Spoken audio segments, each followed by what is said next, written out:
Sevens were wild last night at U.S. Cellular Field as 2 7-run innings powered the Sox to a 15-3 silencing of the Tigers. And today, the rubber match looms large for Ozzie and our Sox as they try and build momentum and gain some ground in the Central Division. White Sox baseball is next.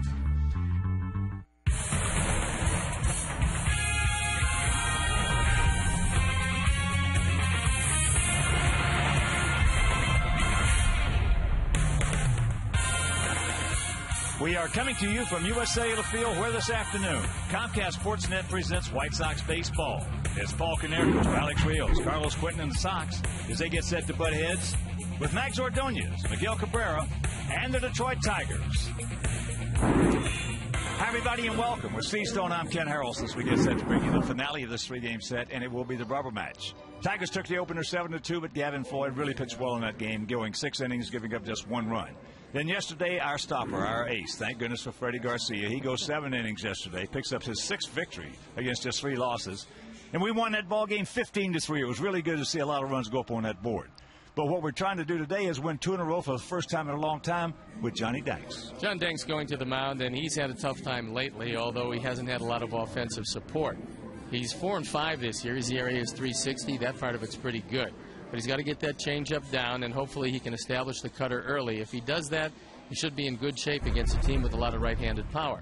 Max Scherzer goes to the mound for the Tigers, and Scherzer's 2-5 with a devilish ERA of 6.66. Scherzer last time out fanned 14. We were told the plate was a little large that day. We'll see if it's a little smaller today. He's a one-pitch pitcher. He will go with the fastball most of the time. He's got a straight change, and Hawk, he can't get the slider over the plate, and that should play right into our hands. All right, sounds good. Sit back, relax, and strap it down. White Sox baseball coming your way.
Tigers will line up with a lot of power in their lineup.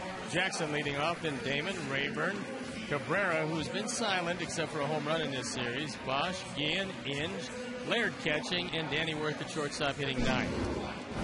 Jimmy John's defensive setup, and how they'll line up behind John Danks is Pierre, Rios, and Quentin left to right with Vizquel, Ramirez, Beckham, and Kotsay in the infield. A.J. Krasinski gets the nod behind the plate. And our Toyota starting pitcher is John Danks. This is his 12th start, looking for his 5th win, and a very respectable 3.60 ERA. You can see left-handers handle them better than right-handers. The game conditions, 70 degrees with humidity of 57%. The wind's out of the northeast, 5 to 10 miles an hour. And it is partly sunny, but I talked to Roger Bossert. He said no rain. The umpires, Scott Berry behind the plate, Phil Cuzzy at first, Jerry Crawford is at second, and Brian O'Nora will man third base today. So on a very nice day for baseball and a good day to take the series from the Tigers, we're ready to go, and I'm ready to turn over to my play-by-play partner, Hawk Harrelson.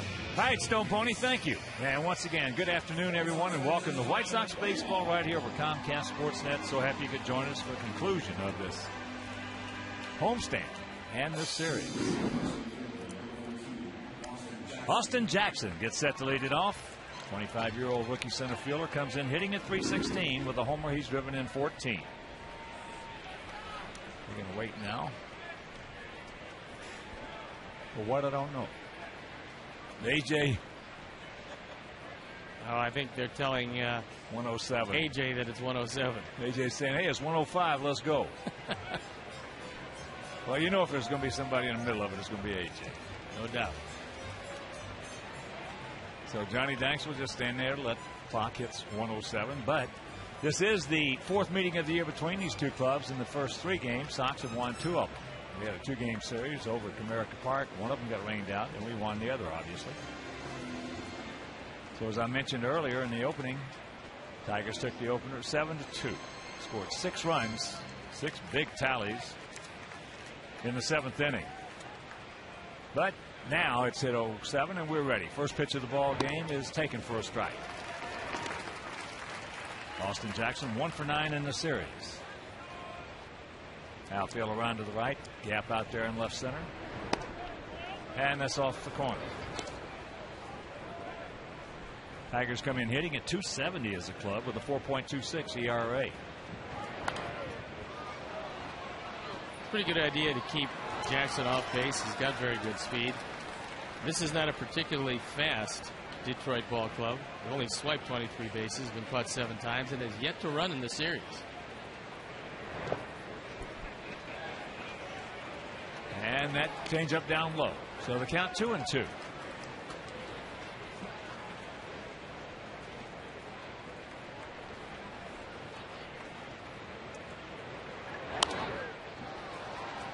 And that is into the LG Skyline Club seats on the right side.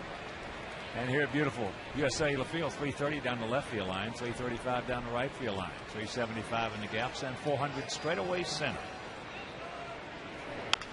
Ball hit hard. Nice pick by Alexei. Yes.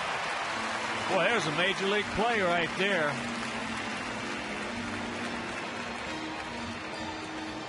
And a hang with him. Austin Jackson. It's our Home Depot doing more on defense, and it comes early in this one. It's a one-hop rocket. Alexei able to corral it and fire it across, and they take the speedster off base. So here's Johnny Damon. This is a little easier. This should be just a piece of cake, and it is. Quickly 2 down. You'd like to see John Danks doing things like this, which is stay aggressive, stay in the strike zone early, and get on top of the hitters. It's something he didn't do last time out. All right, you see that shot right there? His head was down very low, which enabled him, is almost the same height as the ball, to make that play. If he didn't go down, he's probably not going to make it. The lower that head goes, the more chance you have of making the play. And that's for all you young infielders out there. You don't want to be a stand-up infielder. You want to get as low as you can. Get that fanny down. 1-1. To a late entry, Ryan Rayburn. He's 1 for 10 lifetime off Danks, whereas Maggs, who was scratched because of that oblique, was 14 for 23. Carlos is there. Canacorn, nice inning, and a nice play by Ramirez after a happening play as the Tigers nothing and the good guys coming to bat.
Nerco, Quinton, Kotze, AJ, Ramirez, and Gordon Beckham playing second, hitting 9.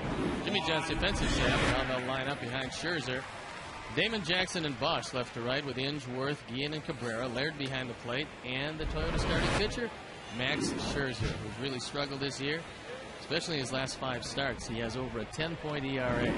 And before we show you our picks to click, you at home select yours. First pitch off the plate.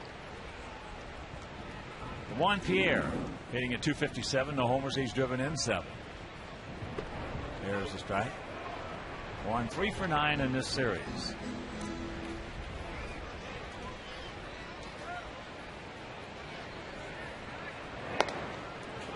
Jacks it up and takes a strike on the inside half.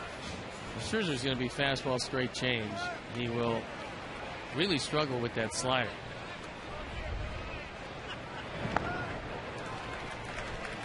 He gets him on that change.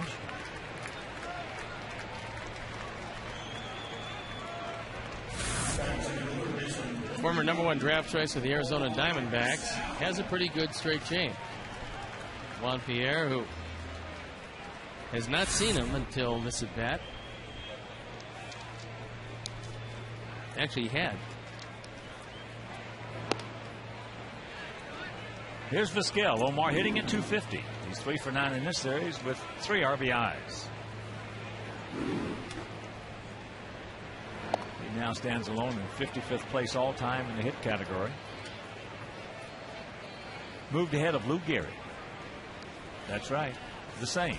Lou Gehrig. Number 4 for the Yankees. Here's the 2-1 pitch. And that's out of play. Well, that fastball's coming up there 94, 95 miles an hour. He depends on it. And then after setting you up with that, that's when he'll use a straight change. He might be helping out Omar if he throws him a change. Good eye, good take. Full count. Omar just 1 hit behind his former teammate. And double play combination of Roberto Alomar.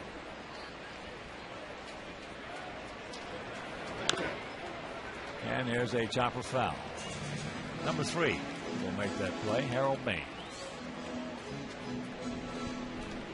They're playing Omar very shallow, a lot like they play Juan Pierre. Swung around toward left and left center. There you see the defense. A huge gap in right center. That ball hit deep. Stretch. Get on back there. He looks up. You can put it on the board. Yeah. Yeah. Number 1 for Vizquel, and the Sox lead it 1-0.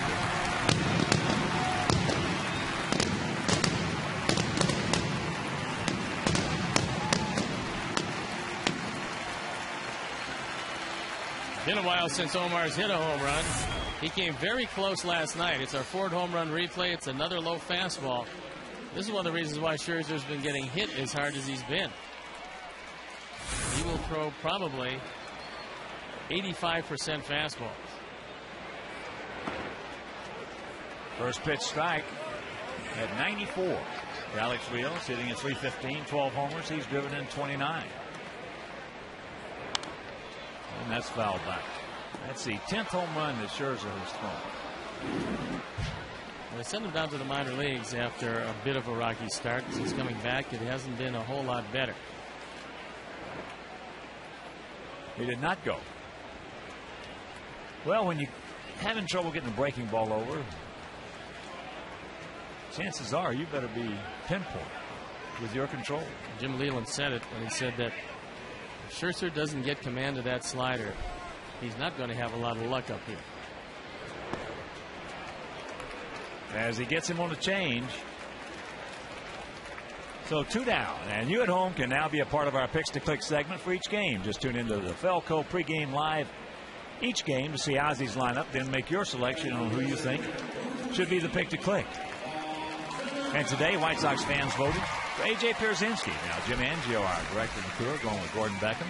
Tony's going with Mark Kotsay. And the Stanley Cup champion Chicago Blackhawks and I, yes, we're going to go with Paul Konerko at the plate right now. Congratulations to those Blackhawks. It was an exciting game last night. Probably a little too exciting for the Hawks at the 4-minute mark. And Philly tied it up and took him into overtime. But in the all's well that ends well category, that one ended well. Well, I was driving home listening to it, and I was glad I was in traffic. As that slider way off the mark and the count 2-0. We were in a little construction area there. Otherwise, I may have hit some wall or something. Yes, sir. Stanley Cup champions. First time in 49 years.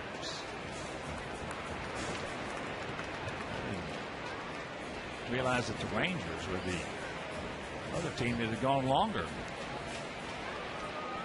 than our Blackhawks. There's a strike right on the outside corner. Paulie hitting at 283, 17 homers. He's driven in 42, 4 for 7 in this series.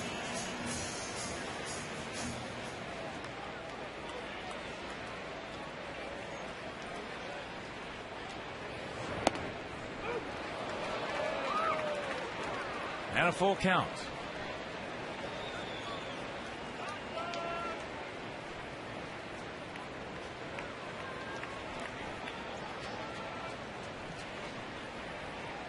Stanley Cup champs. Wow. And they're not done.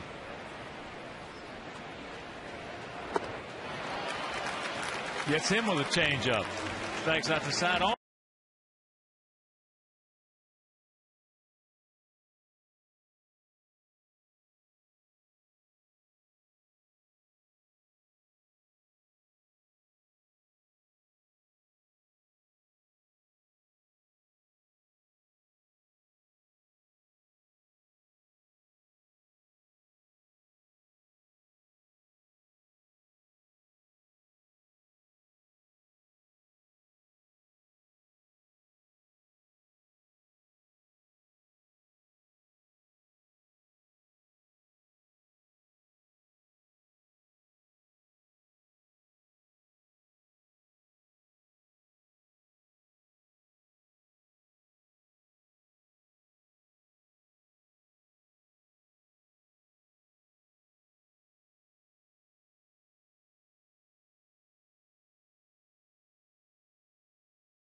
Could it be anything else but hoisting the Stanley Cup? Winning 4-3 in overtime, the first Stanley Cup since 1961. A very happy group of Hawks. Deplaning. And folks, the party was just beginning. That leads to our U.S. Cellular poll question. What was your favorite post-game celebration moment from the Blackhawks Stanley Cup victory? A, Taves winning the Conn Smythe Trophy. B, Hossa hoisting the cup. C, group picture on the ice. D, Rocky Wirtz hoisting the cup. Or E, fire engine welcome at O'Hare Airport. Text A, B, C, D, or E to 53695. Stick around for the U.S. Cellular White Sox postgame live. For final results, or visit csnchicago.com. First pitch outside to Miguel Cabrera. Hitting at .343, 18 homers. He's driven in 53. Off down the bat. On a changeup. Oh, you love to see those guys trying to pull that ball away.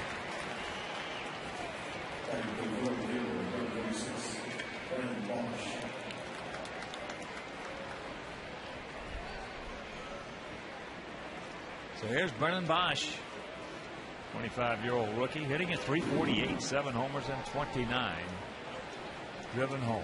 He's homered in each game, and he's made a believer out of us. One went to left, one went to center, and one almost again went to left.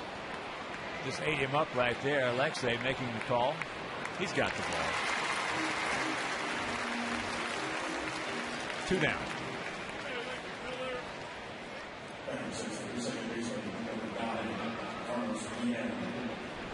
So here's Carlos Guillen, hitting at .288, 3 homers. He's driven in 16. He's 4 for 9 in this series with a homer. And 5 for 11 lifetime off Johnny Danks. Back on the outside corner. I like the fact that most every time it's been strike one.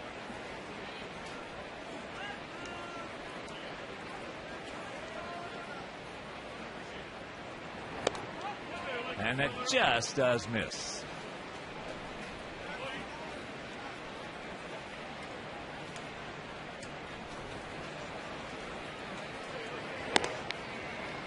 High and wide, 2-1. Minnesota won their ball game last night, so Detroit lost a game to the Twins. We held steady at 9.5 games back coming into today's action. Watch out. We've seen a couple of close calls. That one almost took off the ankle of John Danks on its way into center field. Carlos Guillen hits the daylights out of it. Unfortunately, John was able to skip the rope. Make sure he comes away unscathed.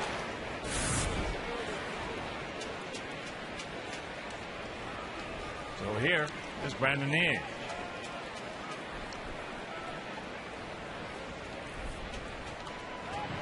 He almost took off Gavin Floyd's head with a shot back through the middle in game 1.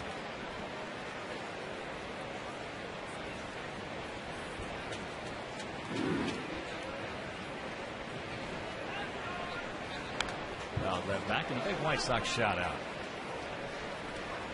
Our buddy who sang the national anthem, Dan Cardia. Wow, what a job he did, as always. Got a pretty good voice. Pretty strong voice.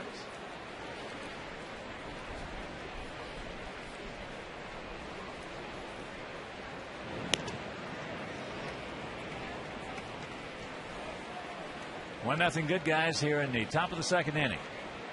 Home run by, strap it down now, Omar Vizquel.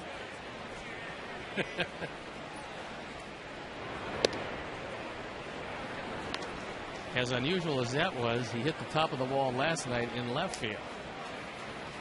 So he apparently is breaking out the long ball at the age of 43.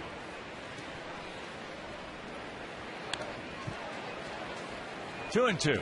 Making a statement he's going to play for a while longer. I think he probably can play as long as he wants to play. I do. He is good a shape as he keeps himself in. Wow. I also don't think he's made an error in close to 2 years. Well, none last year. Hasn't made any this year, I don't believe. No, he hasn't. But that sounds sort of funny for an infielder. He didn't make many when he was playing every day. He did not. But he's also swinging around at 3 different positions. At least he did last year. This year, mostly 2 different positions.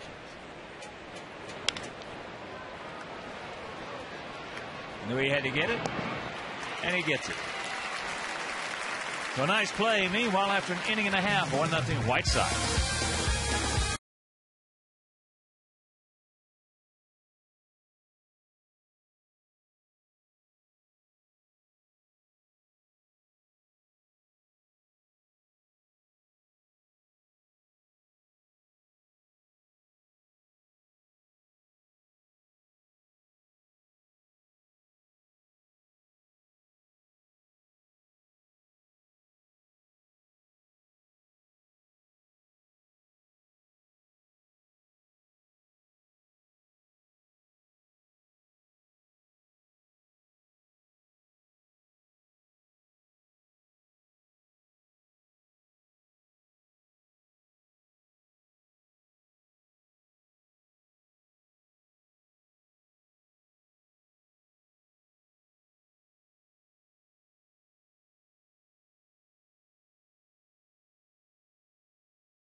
Good day to win a baseball game and a good day to enjoy our Stanley Cup champion Blackhawks. They're going to enjoy this for many years to come. Certainly today, an outstanding day. A good day to win 2 if you're with the Sox and John Dank's throwing the way he's throwing. And a great day to celebrate, as well as will tomorrow be with the parade. Yeah, I'd like to be at the parade tomorrow. But we got to... You're going to parade your way to Wrigley Field. Well, no, I'm going to let the bus do that. Here's the 1-1. Slider, no.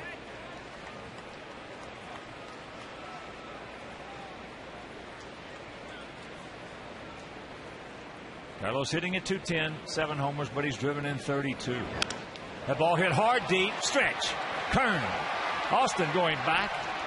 Jackson right in front of the 400-foot sign hauls it in. That didn't have the sound. There's a certain sound that all pitchers know. They don't even have to look. They know the sound of a ball that's going out of the ballpark, and that ball probably caught much of the end of the bat.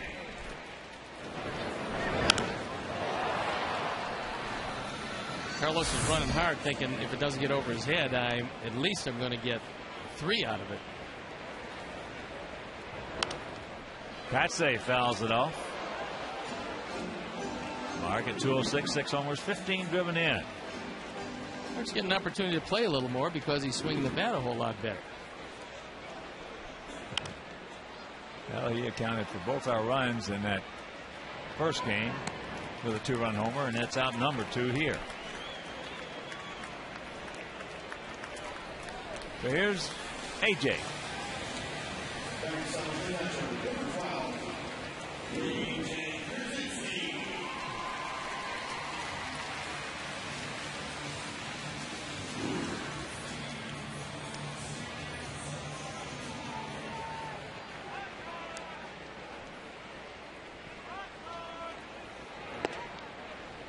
Bad pitch outside. AJ hitting at 219. A couple of homers. He's driven in 14.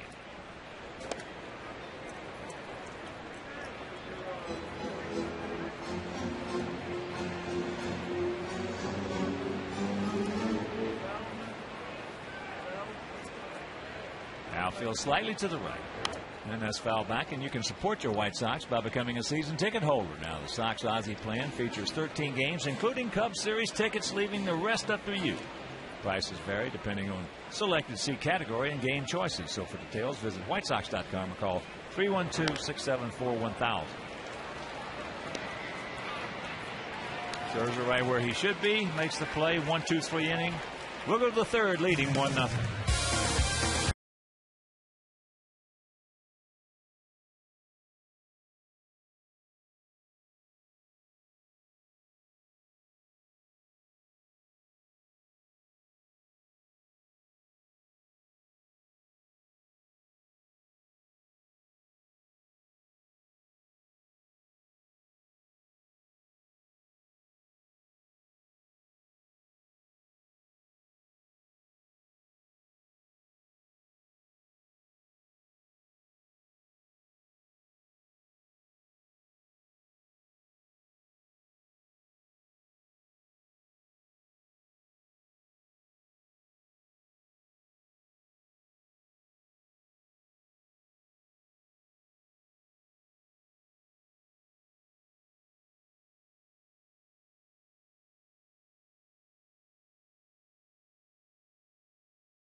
Academy. We've told you about the basketball aspect of it. Now we're going to talk about the baseball aspect about it. And Mike, tell us a little bit about, if you're a young player, what you can expect.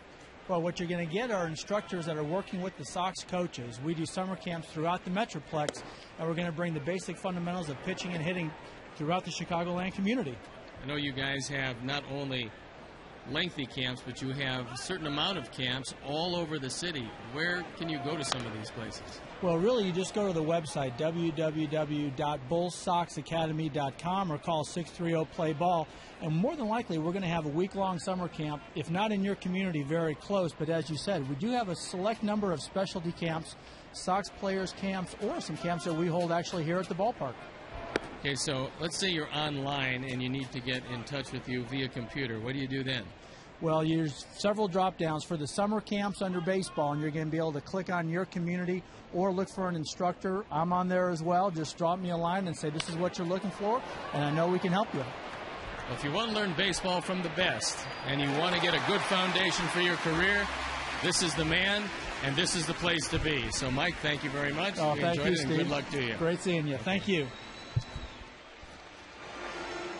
Deep drive by Gerald Laird, and Alex Rios made it look easy.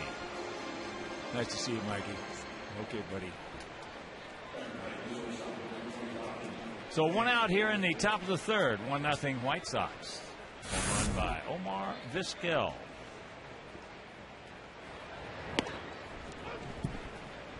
Danny Worth takes strike one. 24-year-old shortstop. That Bull Sox Academy is really nice, in case you have not seen it. As there's a nice little short hop pickup. 2 down. Well, Omar's been around too long to allow a ball to play him. He realizes that if you come in, you can choose your own hop, and you make it look really easy. I mean, this guy might have the best hands of anybody who ever played. Certainly, he's in the conversation. And moving over to third base, just like any other position, he played aggressively. And he came in, smothered that ball on a short hop, and then it was easy.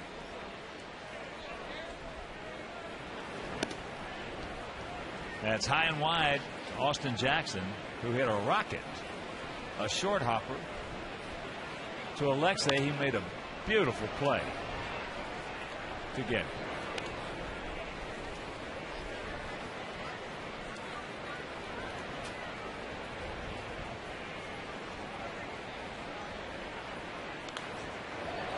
Another souvenir right side.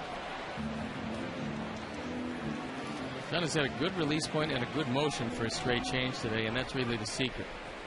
Make the ball come out of the same release point as your fastball with the same arm velocity, and you'll fool a lot of hitters. And this inside. If you miss that play, poof. Bullet. Completely different start to the first inning if Alexei doesn't make this play. Then you have their speedster on. And that is off his foot. Well, the change is the definitive pitch for Johnny Danks. If he keeps it down, he wins. If he gets it up, he loses. And that's been the case since he's come into the league. Yeah. That's really how simple it is.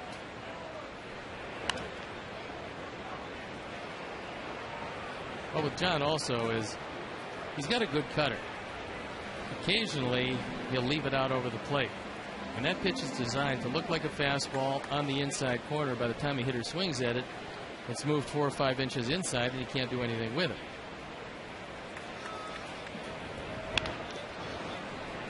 One hopper. And a nice 1-2-3 inning for Johnny Danks. He leads at 1-0.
there. So tune in at 10 or visit csnchicago.com to stream the parade live. Don't miss a second of the biggest celebration in Chicago.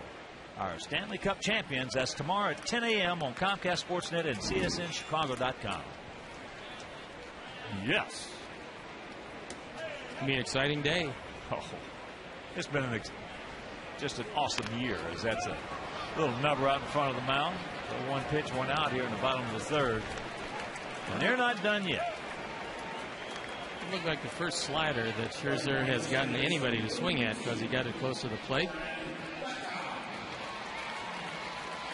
Baseball's a little scuffed, so Scott Barry takes it out of play. Here's Gordon Beckham, 1 for 7 in the series.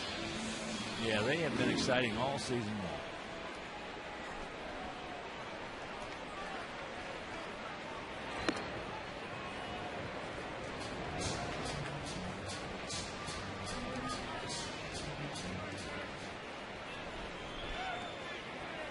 And the 0-1.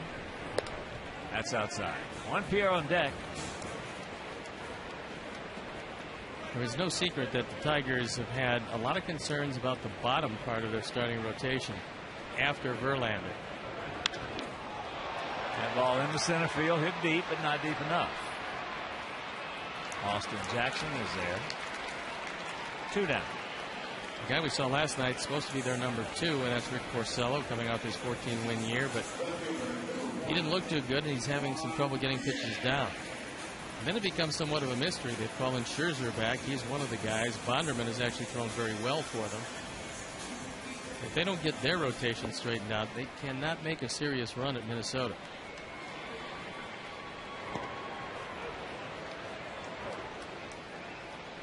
Well, issue number 1 here is Minnesota's a better team.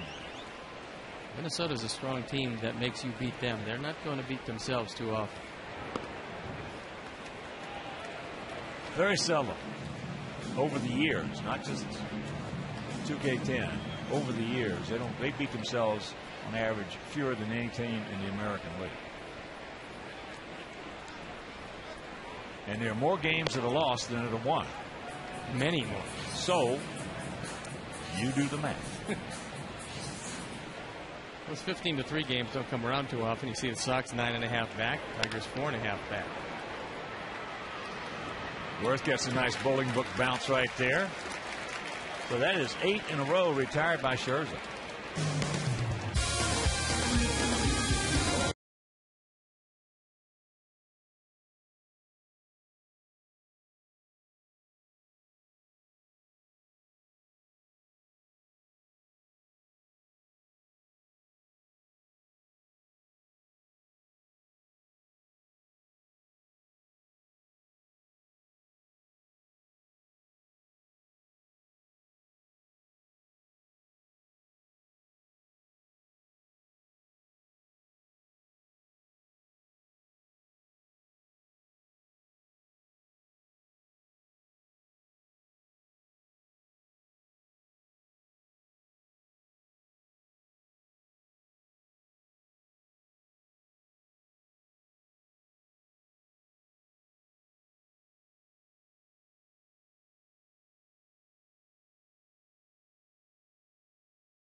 Feast. Feed up to 5 fans with the KFC Fan Feast, only $19.99. Johnny Damon leads it off here in the top of the 4th inning. Takes first pitch strike from Johnny Danks. Damon grounded out to Ramirez. 36-year-old veteran. And Lexi got it. Don't lay back on it. And they just do get it. You stay back on that one, and Damon, even at the advanced stage of 36, is going to beat it out. Lexi came in, double clutch, still had enough arm to get it across. And Marcotte has to pick it out of the dirt. Pretty good effort on both ends. And it results in out number 1. Ryan Rayburn went out to Carlos Quentin. First pitch, breaking ball, strike.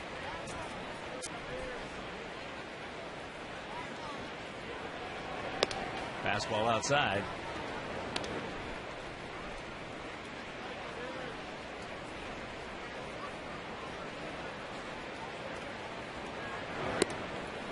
And the count 2-1. I wish John would use that curveball a little bit more. He likes to throw it on strike 1. He throws it infrequently. It's usually pretty effective. No walks.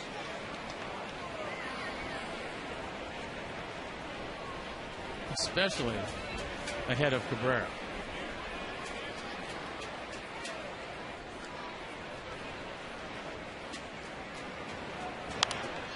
And a full count.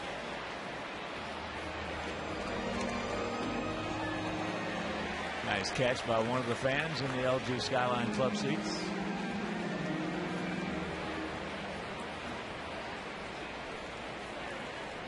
There's a look at one of the best right-hand hitters in baseball. He's the best right-handed hitter in this league. I don't think there's any doubt about that. Not only can he hit and will hit for a high average, but he'll hit a lot of home runs and drive in some big runs for you. High. Stay in here. It will.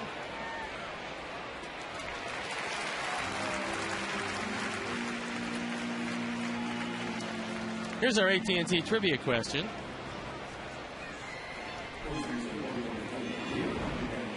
Who was the last Tigers player that led the American League in runs batted in?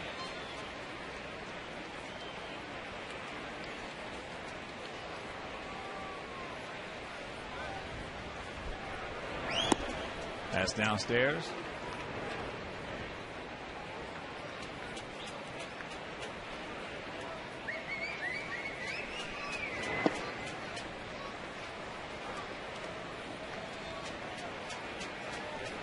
Do I know the count? Make a good solid pitch here. It's 1-1.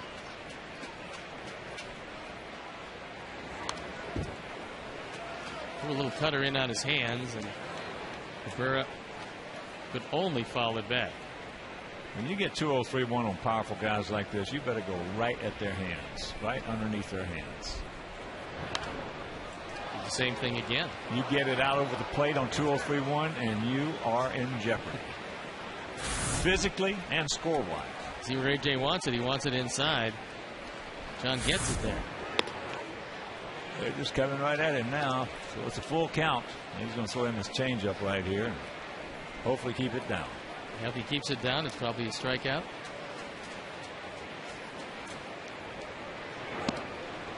Pretty good pitch. And didn't get it. Well, a lot of times when the catcher's sitting low and in, you're going to have a hard time selling the pitch. AJ wants it low and in. This ball actually is high and away, and that's a tough sell to any umpire. But Scott Berry thought it moved around the plate. Most likely it did. So here's Bosch. Popped up to Ramirez. Watch out. Well, there's a Matabatacola for you. Meanwhile, grab some bench. We'll go to the bottom of the fourth. 1-0 Sox.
Ian runs batted in, and the answer, big Cecil Fielder.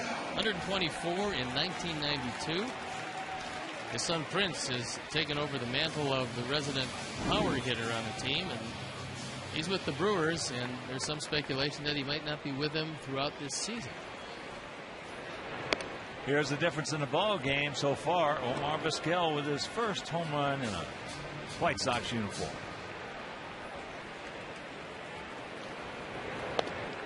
And the count 2-0. Omar's going to be away from the team for at least the first 2 and possibly all 3 games at Wrigley Field, so he's trying to make the most of his last appearance in a bit. Getting a chance to play a whole lot more in the absence of Mark Teahan, who had surgery on his hand, his finger actually. Chops that foul. And you can enter the Gordon Beckham sweepstakes presented by all the good folks at Remington for the chance to win 4 Diamond Suite tickets to the July 5th game against the Angels. Also an opportunity to throw out the ceremonial first pitch and a pregame photo with Gordon Beckham. So visit WhiteSox.com for more details.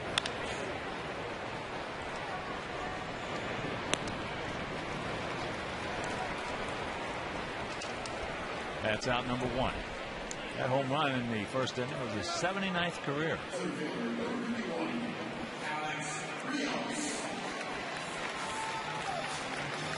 He had 14 in 2002 with the Indians.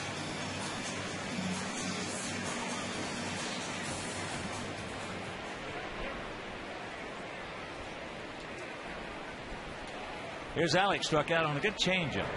There's another one.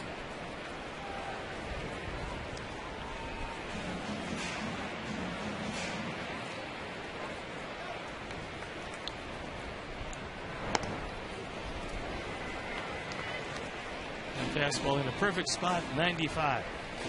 Looked like a cutter, like a sailor almost from up here. That's because of the arm angle. That one outside at 97.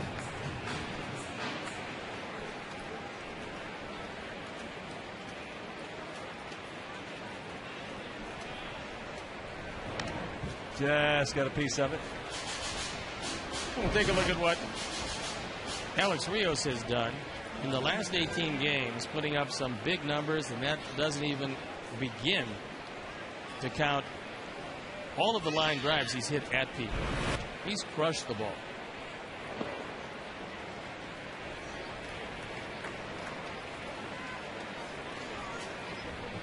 Two and two the count.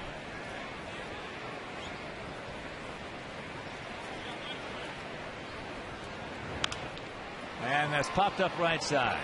Ian going back. Bosch coming on. Making the call. Has the ball. 2 down. So this will conclude this 10-day, 9-game homestand. And starting tomorrow, some more interleague play as we visit the Cubs at Wrigley Field for a 3-game set. And then there'll be an off day on the 14th, which is Monday, and then we go to Pittsburgh for 3 and Washington. And we'll see Strasburg for 3. Paulie pops it up. And now that's going to fall. Ian couldn't get there. The only guy who could have gotten there was Cabrera, and he seemed to lose it. Had he gone back right away, he had a shot. Ian was playing pretty much up the middle. So he had no shot at this. And you'll see how Cabrera's just drifting with this ball and then kind of gives up on it. That's a long way to go for Guillen. He couldn't get there. Well, you'd be surprised at how many guys who he's normally with a third baseman. All of a sudden he moves to first for a couple of years, but still they have tendencies. And the tendency of most guys, not all, is when that ball goes over their head, they give up on it. You've seen a lot of infielders like that. Well, there's a few, yeah. We've got one. Actually, we have a couple. Ramirez tries to get everything. He's very good on pop-ups. Omar's terrific. And Paul, on the other side of the infield, will take anything that he can get to. And he tries to go after everything. The 0-1 pitch. Carlos. Breaking ball, no. Willie Randolph was like that. Willie, of course, the Yankees, the second baseman, and a good one. But when his first couple of years in the league, anything went over his head, he'd just point to it. Makes your right fielder happy if he's playing deep. He got a lot better, though.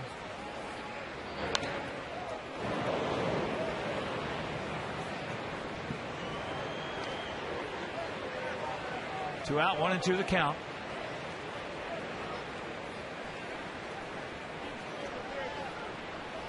Quentin went out deep to center field, taking Jackson right up against that 400-foot sign, just to the right of it a little bit. There goes Pollard. And that pitch fouled away. Well, they were paying no attention to him. He got a good lead. Scherzer didn't look over, and Paul thought, might as well go.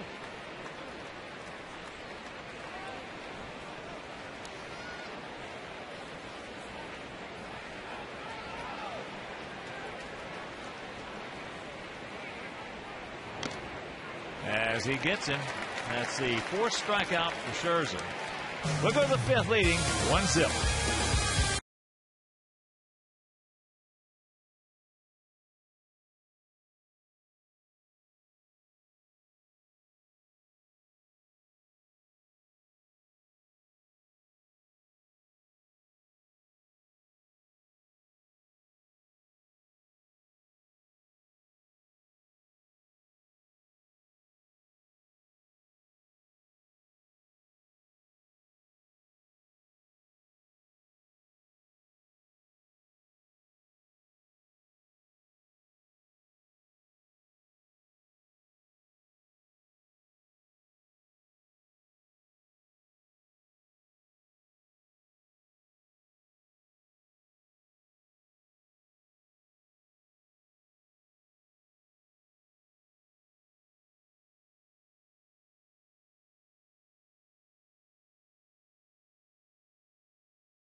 Top of the fifth inning, Carlos Guillen has the only Tiger hit. That was a rocket right back through the middle.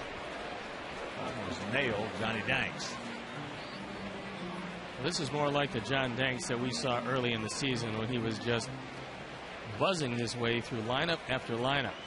He's fallen on some hard times recently, but he seems to have the stuff back today because he's throwing very well.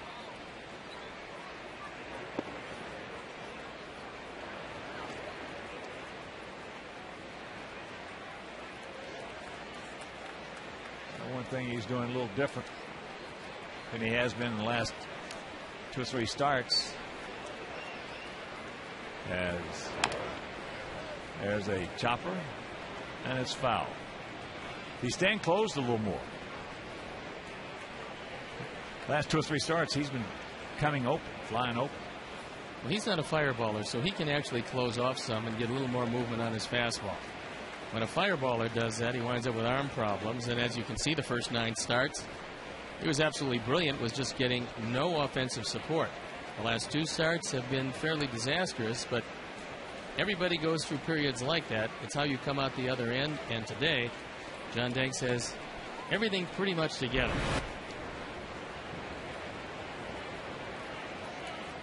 Well, Johnny, 35 and 38 in his young career, still has a lot to learn. As that pitches away, that was the changeup. Well, he has a great mentor in Mark Burley. Yes, he does, and a heck of a pitching coach in Don Cooper. We're We're a little prejudiced in this result, but we think Coop is about as good as it gets in that role as a pitching coach. He is. One thing about Danks, he's coachable. He's got a ton of competitiveness. He is one of the best competitors you ever want to see. That's what you cannot tell with a computer. You can't tell what's inside a guy when he's really going bad or when he's really in a jam. Very difficult to quantify that. He gone.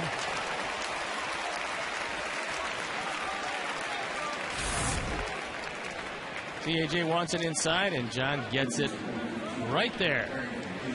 That's good to see Scott Berry will call, which he's done a couple times today, the inside strike. Look, if John is staying there, if he's throwing the ball consistently to AJ's glove, he's going to get the benefit of an inch or so inside. Not from a lot of umpires. That's true also. Hinge. There's a strike. This has been, however, a very well umpired series. Yes. Both of the series previous to this as well. We've had more inside strikes called in the last couple of series than we have maybe all year long. And it's critical to both John Danks and Mark Burley, because they're going to set up hitters inside. They're going to take down hitters inside. They both have to stay away with their changeups, but the changeup looks that much tougher if they know they're going to call the ball inside. If an umpire is not going to call it, you disregard the inside part of the plate, and you're hitting with half a plate, middle out. And that's the half you want as a hitter in this culture today. Yeah. 2 balls, 2 strikes. Dinge. First at bat, he grounded out to Omar Vizquel. Outfield about equal distance, straight up. Spread out just a little bit. He gone. 2 down. And you can text Subway to 53695. And if you are the 500th texter, you could win $5 foot-long subs from Subway. Understand you've had one recently. Yesterday, and I've got half of it. It was so good I could only eat big. I could eat only half, so I got the other half in the refrigerator for this afternoon. Spicy Italian. You couldn't finish that whole thing. I could, but it's just. You had a ball game to do. Yeah. Yeah.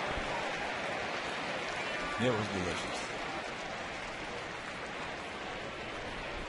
I'm a sandwich freak anyway. I love sandwiches. Like you love. I feel the same. The hamburgers. Same way. And hot dogs. And sausage. Although lately the sausage doesn't like me as well as I like it. But outside of that, you put it on a roll, I'm in good shape with it, as long as it's not a vegetable.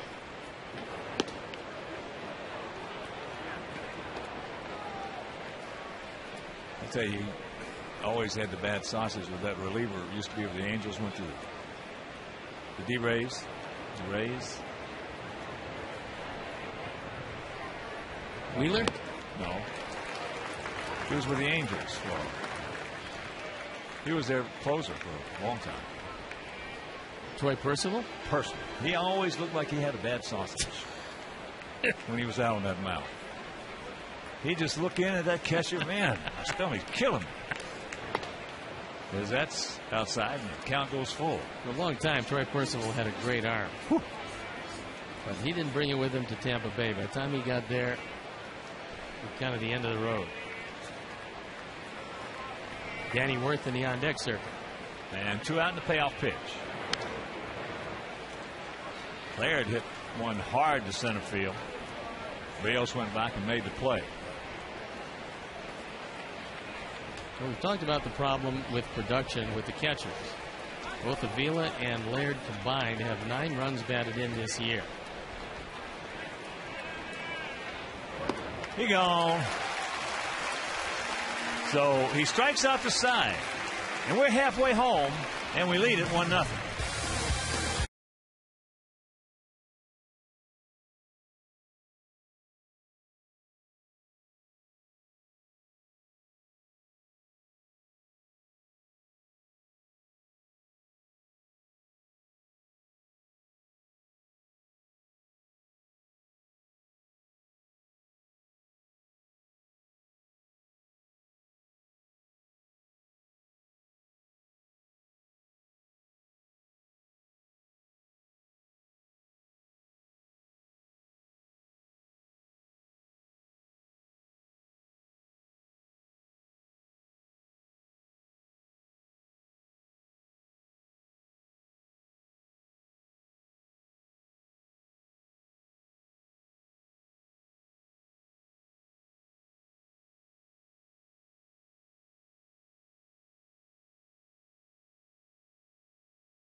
All right, Chuck, how can you sit there with that little smile on your face when you got buried by Sarah in that mind and body? I T-voted, I watched it. She just absolutely crucified it. Well, we know that one of them has both a mind and a body. Unless Chuck gets involved with log rolling, he's not going to win any of those contests with her. I did. I enjoyed it. I laughed. Every segment, our Chuck's going, looking in the camera, going, boy, this is tiresome. I quit. Boy, I've had enough. I quit. That ball hit to the shortstop. And that's out number 1 here in the bottom of the fifth. Kotze now 0 for 2. We've talked about how well John Danks is doing. Max Scherzer is matching him almost pitch for pitch, except for the Vizquel home run in the first inning.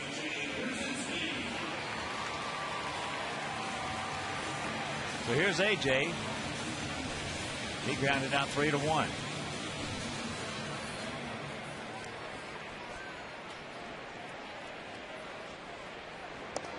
Well, except for that pop-up by Paulie last inning,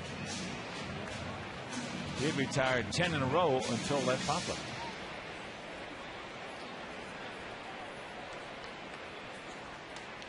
Strike on the outside corner. AJ didn't care for it. And don't blame him.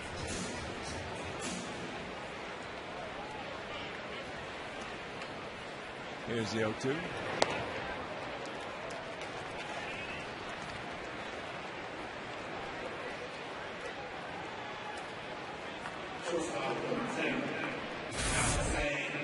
Here's the second of the strikes. Laird wants it outside. AJ believes that that one is too far outside. But Scott Berry with the deciding vote.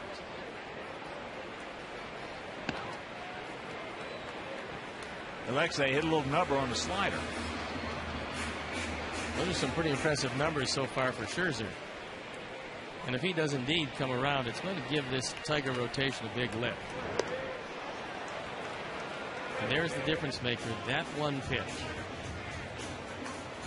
Jim Leland says that you're not going to be successful consistently without that. That's something you have to work on, and Rick Knapp, the pitching coach, has been working with him with that pitch. 2 balls and a strike to Alexei. Outfield really spread out.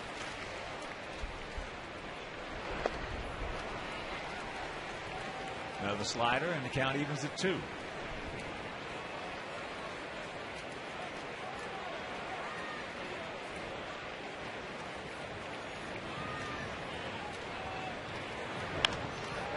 And there's a base hit on the fastball.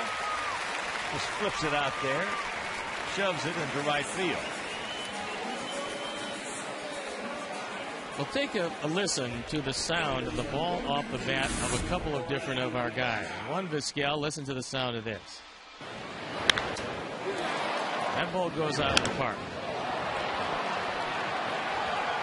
The sound for Carlos Quentin, not the same. That ball stayed in the park. Now, granted, different part of the ballpark, but he just didn't get it all. Here's Gordon. That breaking ball misses.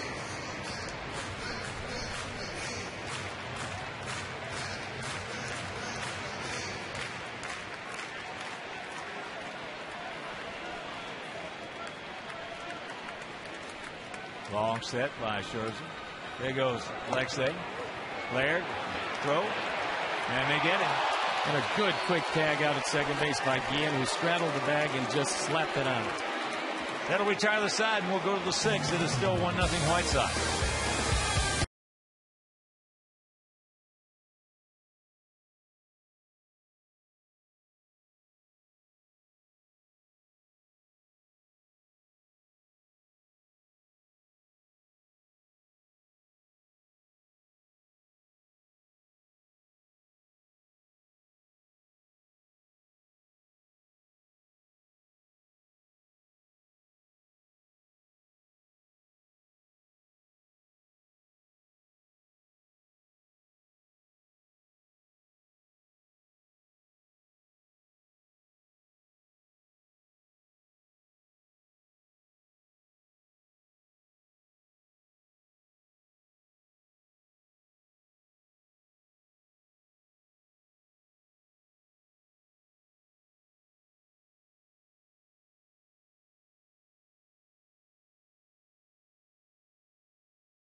for the BP Crosstown Cup. So tune in for the most complete coverage of Chicago's favorite showdown as the Sox battle the Cubs on the north side. Coverage begins at 12:30 with the BP Crosstown Cup pregame live presented by Chevy. White Sox Cubs tomorrow at 12:30 on Comcast Sportsnet, fans' best friend. 0-1 the count to Danny Worth, who grounded out to Vizquel. 1-3-0 for us. 0-1-0 for them. Shank right there. Before this series, their everyday shortstop Adam Everett was released. They made room for Danny Worth, giving him a chance at the major leagues. Everett, a very good defender who just didn't hit this year. Well, he killed us last year. That one series that they had here, he was the MVP of that series. He beat us 2 ball games. He was back. Here's the 1-2.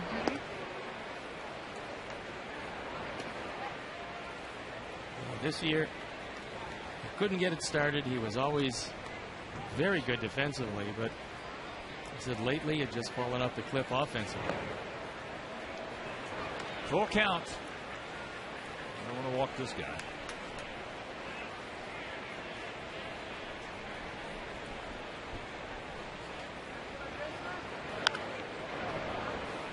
That's foul. Good changeup. Edworth well out in front of it. Austin Jackson, the leadoff hitter on deck.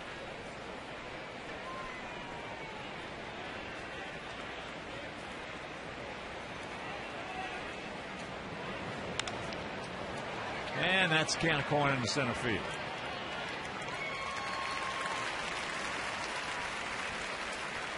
Nice comeback for Johnny Danks.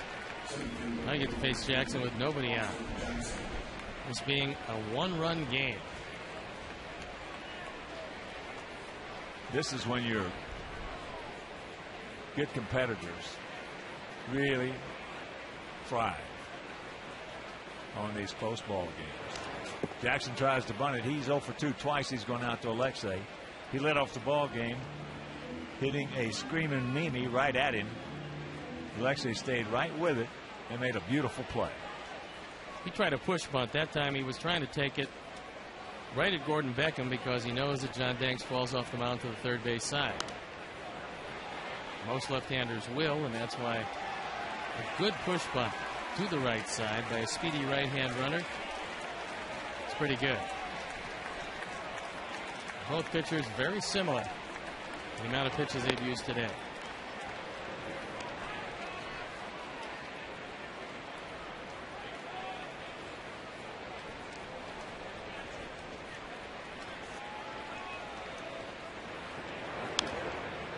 Chops that one foul, and you can visit the official online shop of the White Sox. You can browse the largest selection of official gear, including the latest apparel, nostalgic memorabilia, and authentic classics for the whole family. So get your gear from the official source. Shop at www.whitesox.com.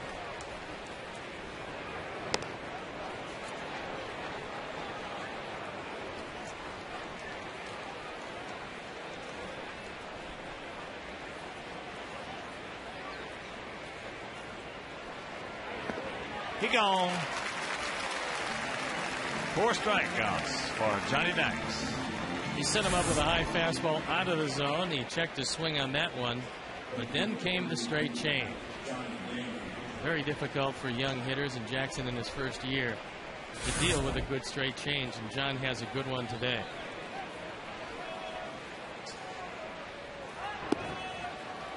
Damon fakes the bunt, takes the ball. That's 65 strikeouts for Austin Jackson in 56 games. Damon turns the fan on, and the count evens at 1.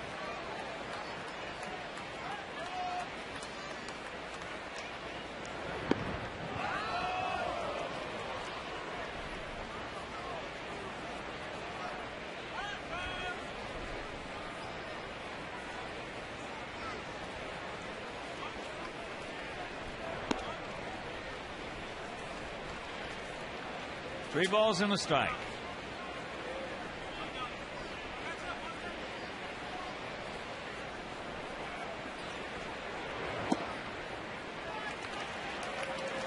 So there's the second walk issued by Danks. Coming with 2 out here in the top of the 6th inning, and that'll bring up Ryan Rayburn, who's 0 for 2. He's gone out to right, and he's fouled out to Alexi.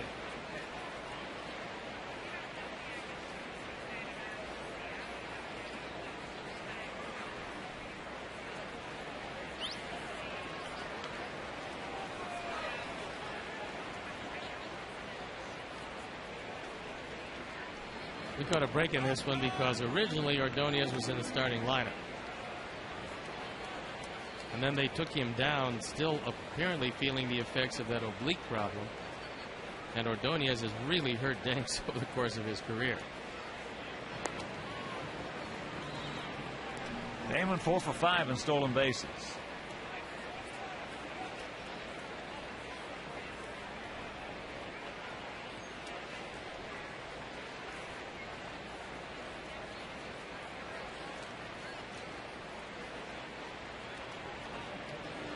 Sox having a tough time winning 2 in a row.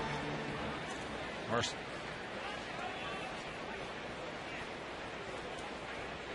Their record after a win this year, 4-20.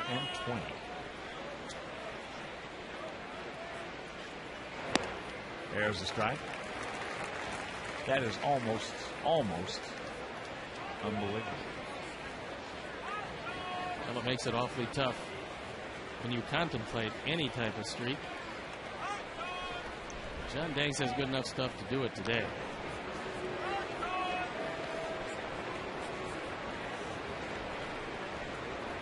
Top of the 4th in Milwaukee.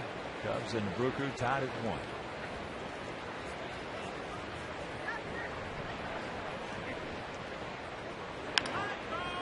There's a chopper, and that's foul.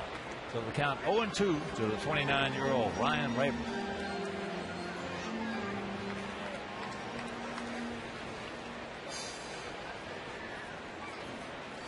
Feels straight away probably a little deeper than normal, trying to make sure they have a chance to cut off the ball in the alley. It's only a 1-0 lead.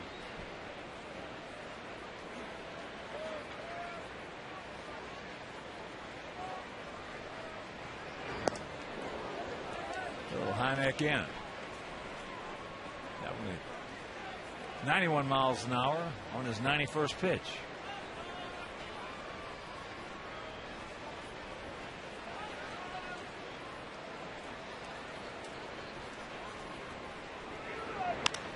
That ball hit hard into right center field. Alex has got the bead. And the ball.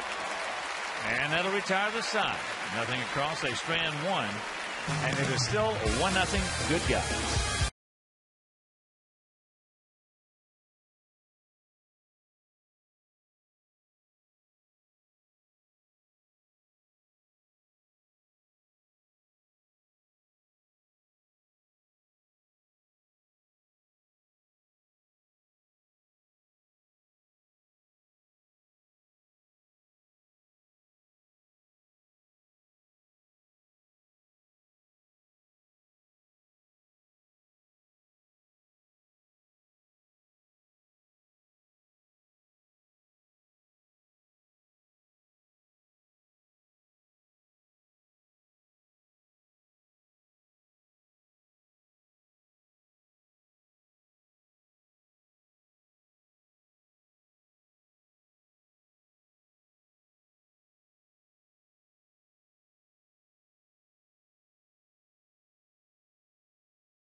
And Achievers Scholarship recipients and guests to today's game. 236 high school seniors are being recognized as risen leaders in their community and will award $1,000 scholarships from Comcast to pursue their academic endeavors.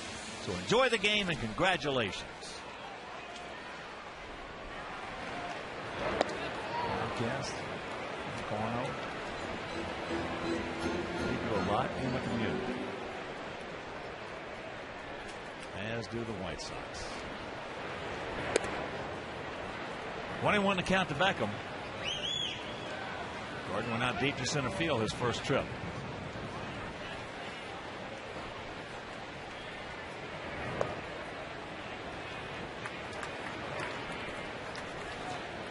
Scherzer has been able to spot that fastball pretty well to this point.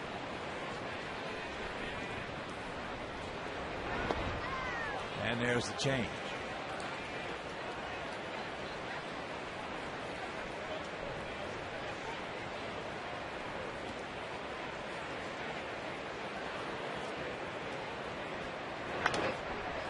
And that's away right side. And every White Sox Friday home game is United Flyaway Friday. Each Friday home game, one lucky fan will have the chance to win 2 free round-trip tickets to anywhere in the continental U.S. that United Airlines flies. United, proud to fly the Chicago White Sox. And we're happy to be with you. Mark Seipel, Sparky, Mike, crew. We'll be with him heading to Pittsburgh Monday evening.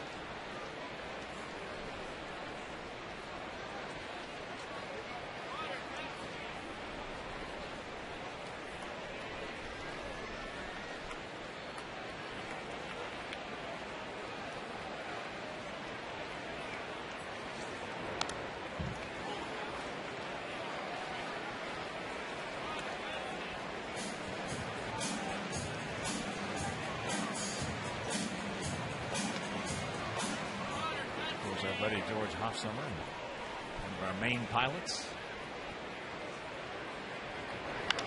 That ball hit deep in the left center field. Stretch, get over his head. It will. One hop off the fence.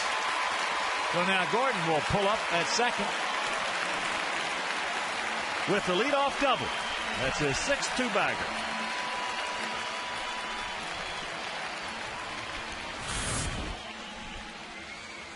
Just the 4th hit of the day against Scherzer. Gordon puts a charge into it. Johnny Damon can't get to it. We thought for a moment when it stayed in the park that Gordon would have a shot at 3, but it was quickly retrieved and gotten back into the infield. So now Juan should be bunting right at Inge at 3rd.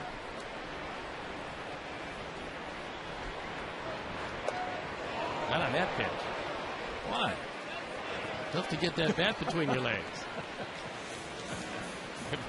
If Juan can do that, he's a better bunter than I thought.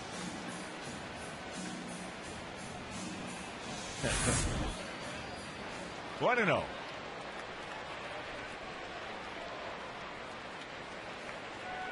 Damon short out there and left, over towards the line. And that'll get the job done, as they just do get in. So sacrifice 5-4. Guillen getting there a little late. And again, that shows his lack of experience at second. Inge had to hold up. He just barely got there in time. For guys who are going to second base for the first time, the 2 things that they have the most problem with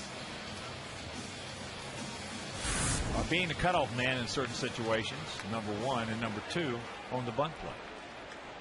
Well, you have a lot of responsibilities. Oh, yeah. That you don't have, let's say, at third base. Or he played the outfield also. Infield in.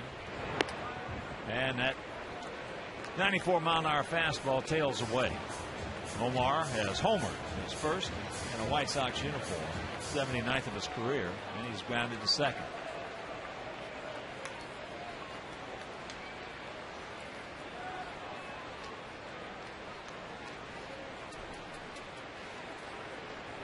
Squeeze. Inge can't get it. And that's the play. Good timing, and the key is the man at third base. Beckham can't give it away, because if he does, then you'll see a pitch out, or you'll see one right at the head of the batter. Good timing, and Omar knows he just has to put it in the field of play. And Inge, with bad knees, probably doesn't have the kind of start that most third basemen have, or he'd have caught that ball on a fly. Well, Mully's happy. Sox lead at 2-0. And Sully's happy, too. It's also 5 runs batted in for Vizquel the last 2 games.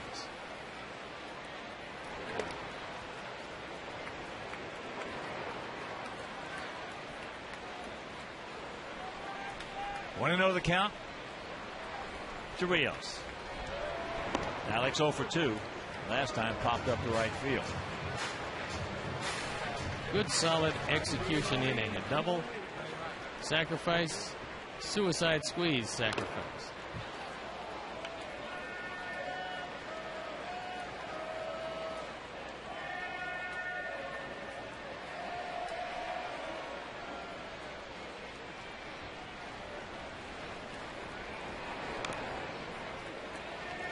Take another look at the pitch right here. You can see the pitch out. And there is just Omar reaching way out across the plate and still not popping it up, whereas it would have popped into a double play.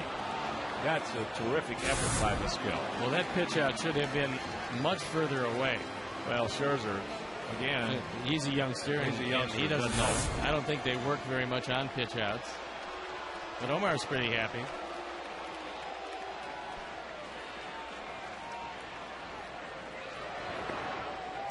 Two balls, 2 strikes. That is a terrific job without stepping on home plate. As he strikes out Rios, but a leadoff double. Nice squeeze bunt right there by Vizquel. Sox lead it 2-0.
Photo, the Stanley Cup champions, and a reminder that tomorrow, if you can't be there for the Blackhawks victory parade, well, Comcast will bring it right to you. So tune in at 10 or visit csnchicago.com to stream that parade live. Don't miss a second of the biggest celebration in Chicago tomorrow at 10 a.m. on Comcast Sportsnet and csnchicago.com. 2-0 good guys here in the top of the 7th inning. 2-4-0 for our guys, 0-1-0 for their guys. Yeah, and now John has another run to work with, which is a lot more comfortable than that 1-run lead he's been nursing since the first inning.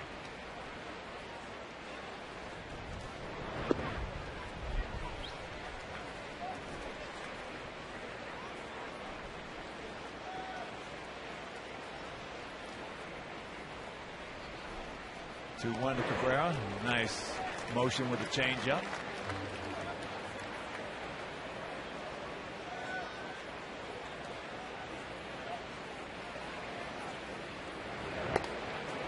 full count.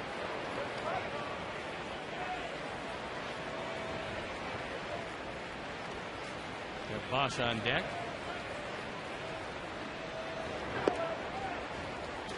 And the dreaded leadoff walk.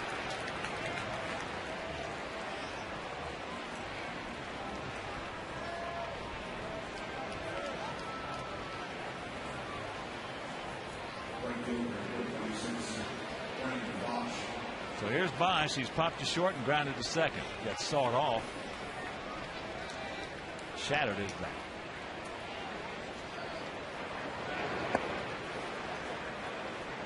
Now AJ wants to go out.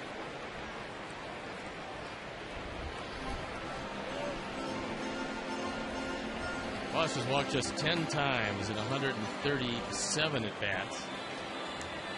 He's not the walking kind of hitter. He's a guy that goes up there and swings at just about everything. And if he makes contact, he's got as lively a bat as there is around.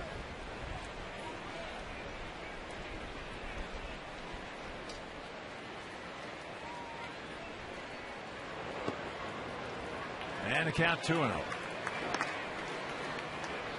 Quickly getting in some activity. Out in the Sox pen.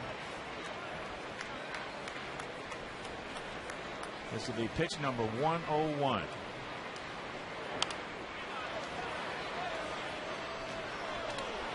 I'll tell you, he's got a lot of more no in him. He's got some actions when he starts his swing. A lot of more no in him. If he has close to the kind of career that Morneau is going to have, barring any more back issues, he's going to be pretty good. I love the way he keeps the top hand on the bat. See, had I known that, I would have been in much better shape. Because I just try to hit one-handed. So you're supposed to keep that top hand on the bat. No hand. You got to keep that top hand on, huh? Well, a lot of guys don't do that. Okay, take your time, boys. Oh, nice pick, nice feed, and rack them up.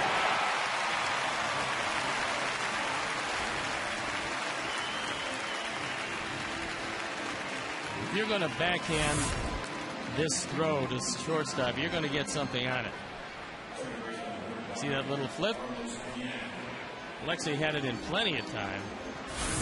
And John Danks makes a pitch that induces Bosch to ground into just his second double play of the year. And Beckham's been working on that all spring and all year. They got him out before the game. Seen Joey Corey hit lots of ground balls to the double play combination to get them to smooth themselves out around the bag. It looks like the work is starting to pay off.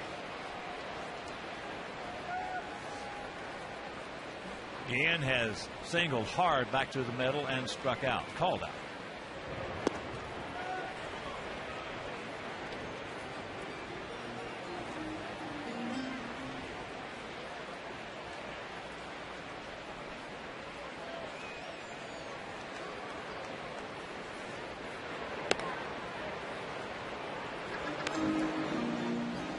Two and one to count.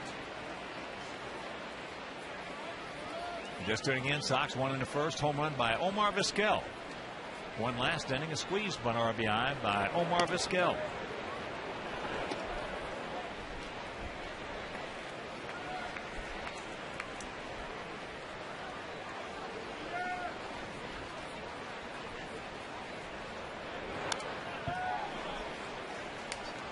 Santos is loosened up and ready to go in the bullpen.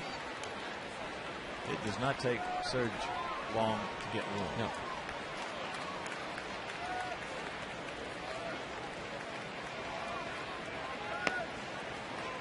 Two out. And the payoff pitch. Not even close. And now the question is, do you go to Santos? Because that's pitch 109, and I think we haven't had it answered yet because Ozzie hasn't thrown the gum away. Normally when he does that, it's automatically going to the pen. He's taking some time. Wonder if he's going to talk to Danks and find out if he feels he has anything left. Well, he did. He's going to let him in the ballgame. This is one thing I love about Ozzie. He will give a pitcher the opportunity Ozzie will ask him. He knows his guy very well. He'll give you the opportunity and accountability to stay in the ball game. A lot of managers will not do that. No, he just wanted to hear. He wanted to hear from John Danks. Do you have enough left to get this guy? Because when Ozzie doesn't throw the gum out, he's going to give you a chance.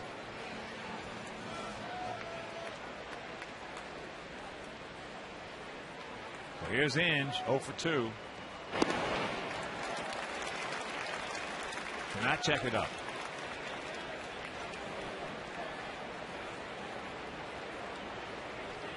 Inge does try to pull the ball the overwhelming majority of the time. That ball hit high in the center field and deep. Alex is there on the track. Calls it in. And that will retire the side. 7th inning stretch. Sox lead it 2-0.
Here are the results so far.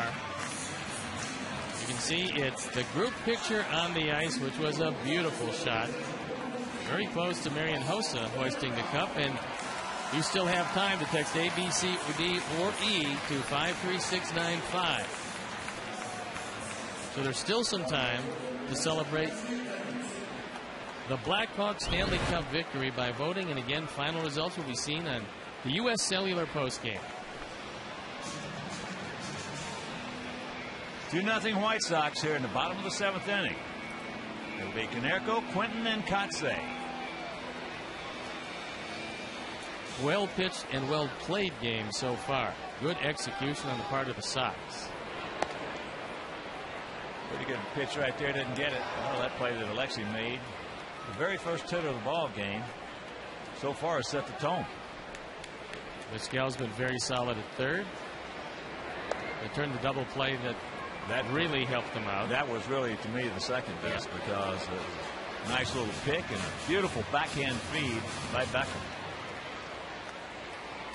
Those backhand feeds are just not that easy to make. You have really got to work hard on it. We also have to get something on it and make sure that it stays somewhere in the neighborhood of the letters. Nobody at second base ever did it as well as Roberto Allen. Nobody.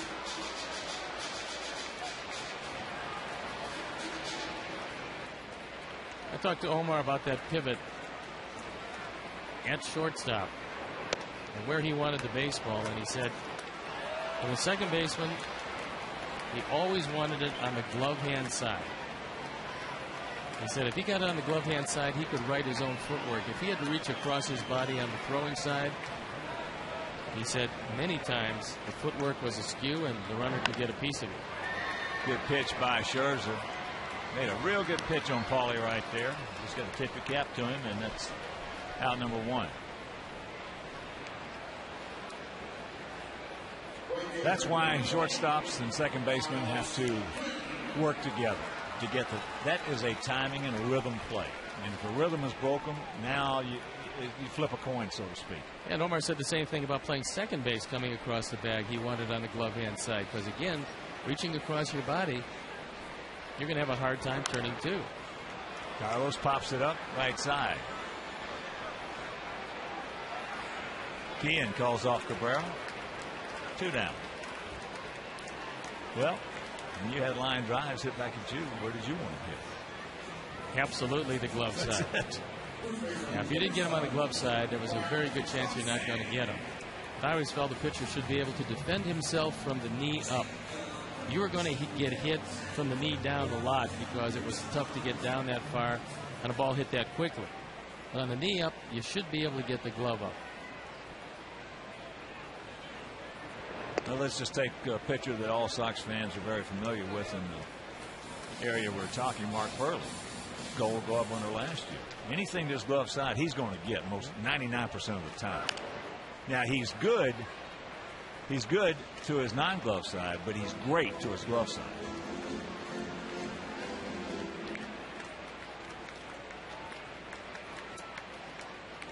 Katsei, the 1-1 pitch.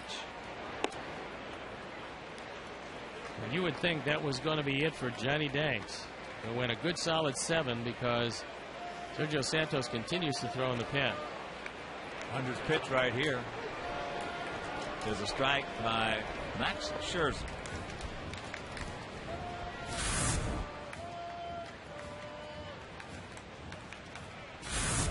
Two out. Generous call. And the 2-2. All 4 base hit right here. Or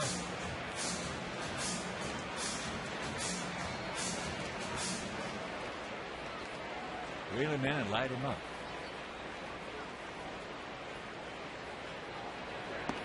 Change up. Nice pitch on 3-2. Meanwhile, we're into the 8th. It is still 2-0.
By John Danks, who went 7 innings, gave up no runs and just 1 hit.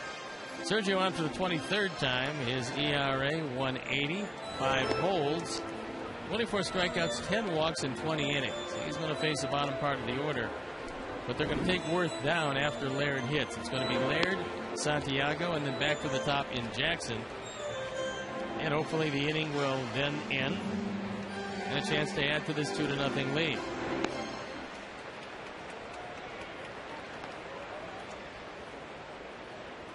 So here's Gerald Laird. He's going out deep to center and struck out. Check out our Comcast Sportsnet tail of the tape. 2-4-0 for our guys, 0-1-0 for their guys. What a job by Johnny Danks. 7 innings, no runs, 1 hit, 4 walks, 4 strikeouts.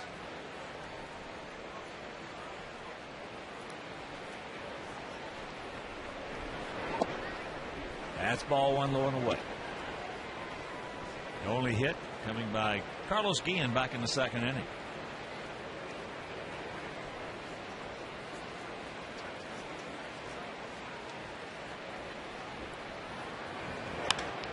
And there's a base hit by Laird.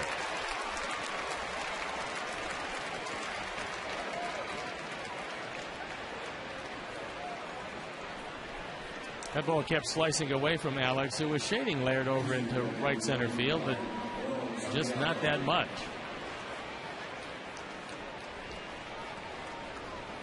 Santiago, the pinch hitter. He started the first game of the series hitting .256. 2 for 7 as a pinch hitter. However, he's 2 for 6 as a left-hand pinch hitter. He has been real good against us the last couple of seasons, especially last year. 30-year-old infielder.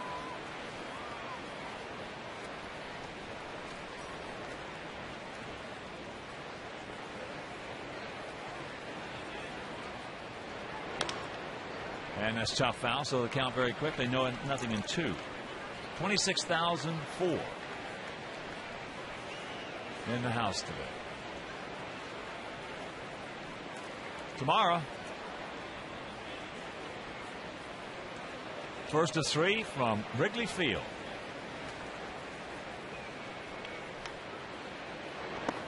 That's low. A 3-game series against the Cubs. We're going to run Peavy, Burley, and Floyd out there. They're going to run Wells, Silva, and Lilly. Wells has had some big first inning problems. He gone. Dig out. Looked like a straight change. And there are the matchups.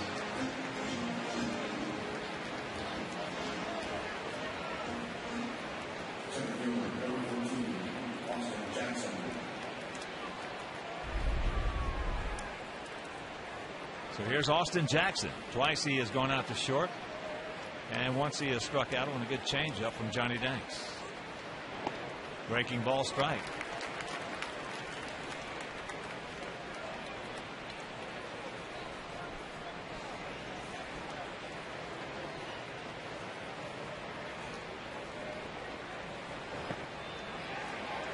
Yes, he did. And the count, nothing in 2. Jackson leading the team by a wide margin in strikeouts. Nobody all that close. Inge is second. He's got 52. Well, there's no sense in changing your pattern at all right here.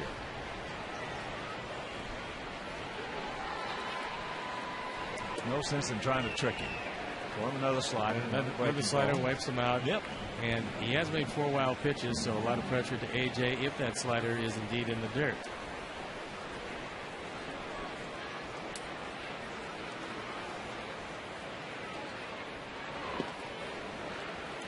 He tried it, but that one didn't slide. Actually backed up.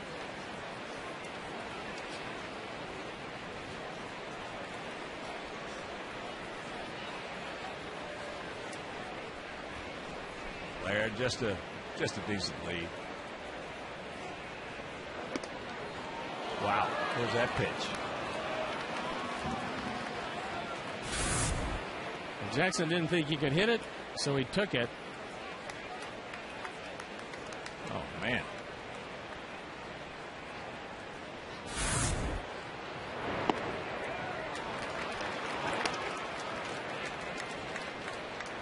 Biggest pitch of the inning right here. I don't believe it. Well, with AJ, you better be able to throw anything in your arsenal on 3-2 because he will call for anything. There it takes off. And he walks him. Had him 0-2 on 2 sliders. Then went off that. after he missed with the 0-2 breaking ball inside. That was a slider, but it just backed up. So Sergio, after that, went off of it. With his mechanics on the last pitch, didn't get it there. It was 86. That is his slider. Now you got to face a very dangerous hitter. And a good clutch hitter in Johnny Damon, who's 0 for 2 with a walk. Takes it up high. No activity down in the pen. Well, here comes Don Cooper, and perhaps that will mean that someone will get up. There's been very good starting pitching in this series. Floyd went 6, gave up 1 run. Garcia went 7, gave up 3. It didn't matter because we scored 15. And Danks went 7. So the bullpen has had a bit of a breather in this series. Tremendous speed at first base. Not so much at second.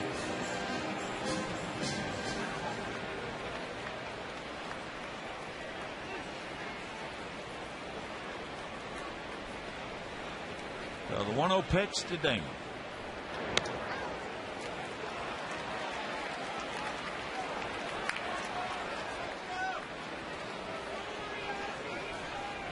This hole's getting a little deeper right here.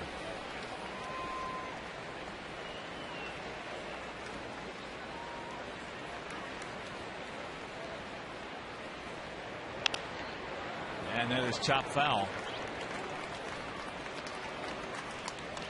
2 balls and a strike with 1 down here in the top of the 8th inning with 2 men on.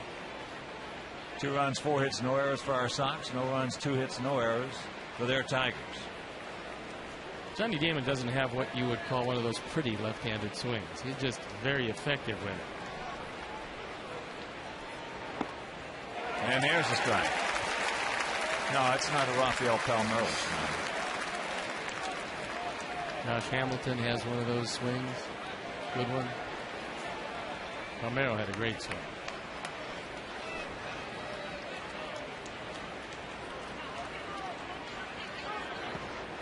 That's knocked down, blocked, but a full count. And a good stop by AJ, because that's a huge difference. You have a double play in order. You don't have a tying run at second because of this block.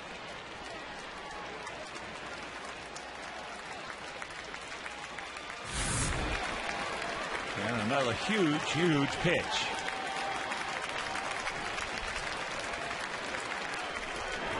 Not even close. Back-to-back walks. I assume someone will get up in the bullpen now. You would think. Omar comes on to have a talk with Sergio. Again, maybe this will turn out to be the one break with Ordonez not in the lineup when he was originally penciled in, as Pena loosening up and trying to get loose in a hurry. Ryan Rayburn 0 for 3.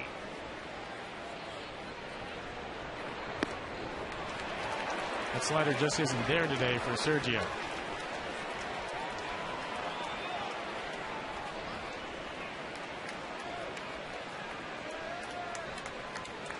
Don Cooper on the phone and probably telling Juan Nieves, get him loosened up in a hurry.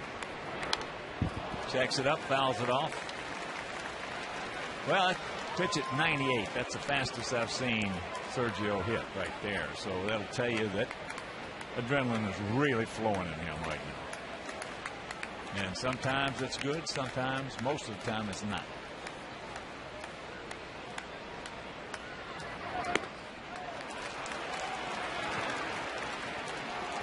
That one at 96 in the count 2-1 with an RBI machine on deck and Miguel Cabrera.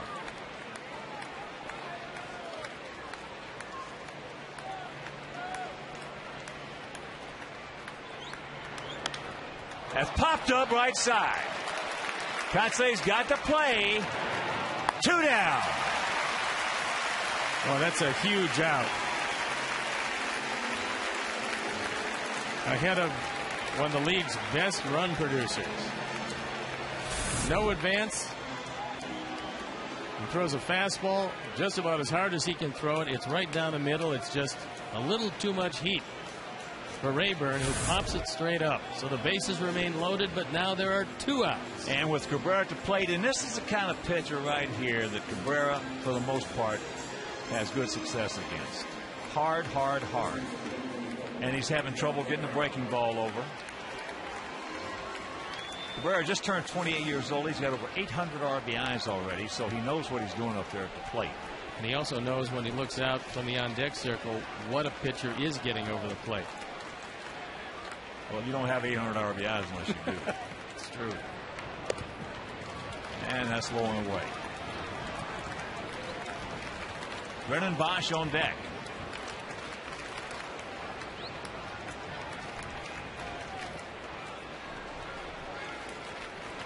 Outfield, they're deep. Big gap in left center. Sacks packed with Tigers. 2-0 Sox. He was all over that fastball, just underneath it.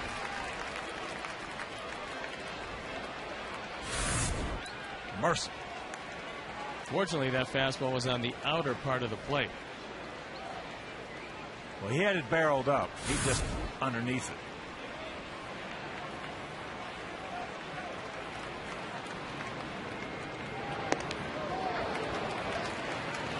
He just rearing back and firing, and as you can see, this is the last man you want to face in this situation. The guy that's leading the league in runs batted in.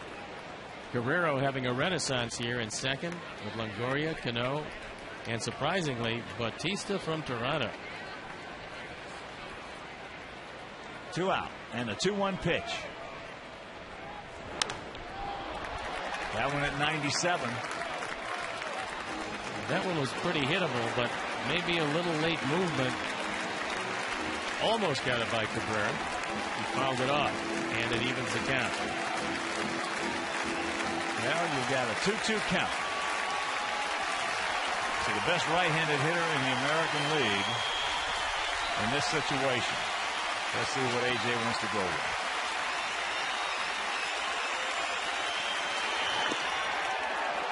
Well, they went with a wipeout slider. Had he gotten that ball over the plate, there's a very good chance that this inning is over.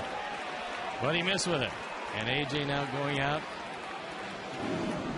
Probably talking about staying closed a little longer. Usually when a right-handed pitcher flies open, that curveball is going to hang inside to a right-hander, outside to a left-hander. Well, there's when adrenaline comes into play. Yep, trying to overthrow it, trying to make it, instead of a rotation pitch, a velocity pitch. And the payoff pitch. He gone! Yes! Santos strikes out. Miguel Cabrera will go to the bottom of the 8th, still leading 2-0.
There you see good speed aboard. That was strike 3 on a straight change. 3 and 2 straight change, 89 miles an hour. See you later. Lead intact at 2-0. Heading into the bottom of the 8th inning. Yes, Sergio. I tell you. He was just telling Coop right there, he's having trouble staying closed. When that adrenaline's flowing that hard, anybody's going to have trouble staying closed. Ramon Santiago takes over at shortstop. Max Scherzer, who has pitched himself a whale of a game, is still in the game. Only AJ could do that. AJ, that's one reason. Is that ball hit deep to right field? Stretch. He looks up. You can put it on the board. Yes. Yeah. Number 3 for AJ, and it's a 3-0 Sox lead.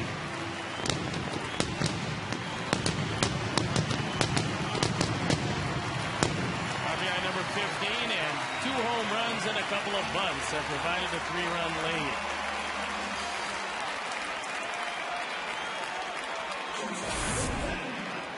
A Ford home run replay. It looked like a straight change that he got up and on the inner portion and just far enough. So here's Alexei. And that's the fans. Pick to click today. AJ Pierzynski. And all you got to do to get involved in this is tune in to the Felgo pregame live each game to see Ozzy's lineup. Then make your selection, and you can participate in the picks to click.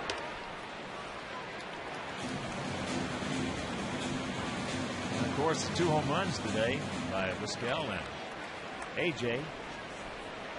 Alex Nelius family is there's ball 4. Alex Nelius family will donate $100 to White Sox charities for every Sox homer hit throughout the course of the season. That is number 70 and 71. So $7,100 donated by Alex Nelius in loving memory of Ursa. Rick Knapp now coming out to have a word with Scherzer. He's at the 107 mark in pitches, and he trails 3-0. That's the first walk he was issued. I think all in all, when you consider that he's still a very young pitcher, I showed you why he was a number 1 draft choice. In fact, Mike Rizzo, who's done such a great job with the Washington Nationals, putting that team together, former scouting director of the Arizona Diamondbacks, and Scherzer was his last number 1 pick. That included guys like Connor Jackson, Carlos Quentin, number 1 in the same year, Stephen Drew, Justin Upton, consecutive number 1. I'll take him. We'll take Scherzer. We'll take him. Got a nice arm. You better believe he's got a good arm.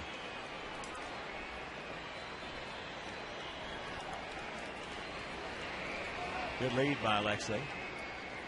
There's Abundance fouled away, and a reminder that Friday, June 25th at 3:05, Sox against the Cubs. Miller Lite will give one lucky fan the chance to pitch for $1 million. So for tickets, call 866-SOX-GAME or visit whitesox.com.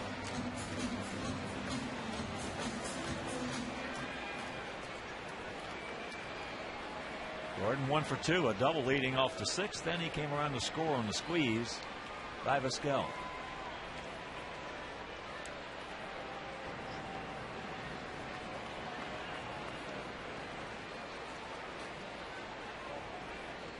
Despite the fact that he doubled into left center field, they still play him a shade to right center field.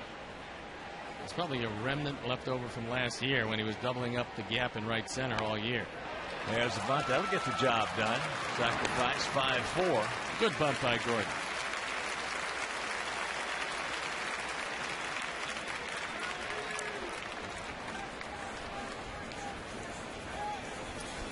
And as Jim Leland comes out, you can enjoy a day here at beautiful U.S. Cellular Field with family and friends. Individual tickets for the White Sox are now on sale.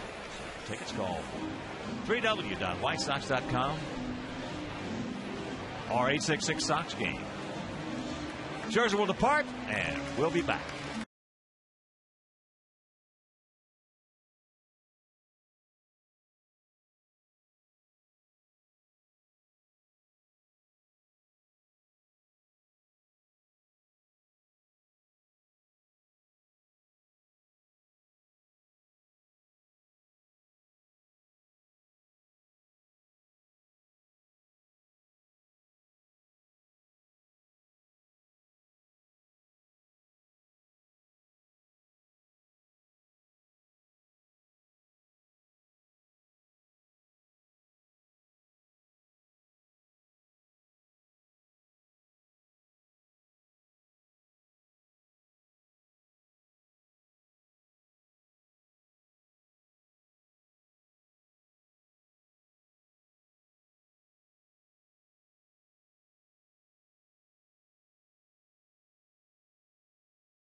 the Seahawks. That's 242-957 to join Blackhawks Mobile and be entered to win a puck signed by Blackhawks defenseman and 2K10 Norris Trophy finalist Duncan Keith. That's Dunks to 242-957 or visit ChicagoBlackhawks.com. So Lexus pursuing perfection, call to the pen, and it is Phil Cope. He's 3-0, ERA 370, on for the 28th time. He's been used in the middle or in situations like this. He's been used as a setup man on occasion. But he is their left-handed specialist, and he'll be looking in at Juan Pierre.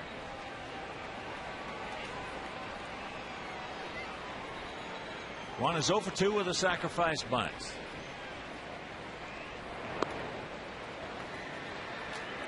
Pitch low and away. Omar Vizquel on deck. Omar, who has 5 RBIs in this series. 5 RBIs in the last 2 games.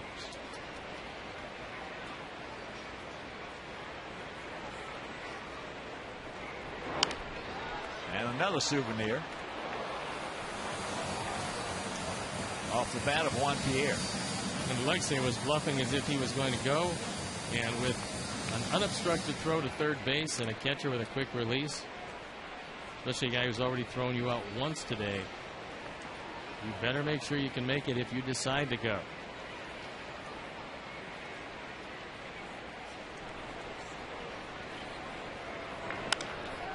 That's in the left field, playable. Johnny Damon.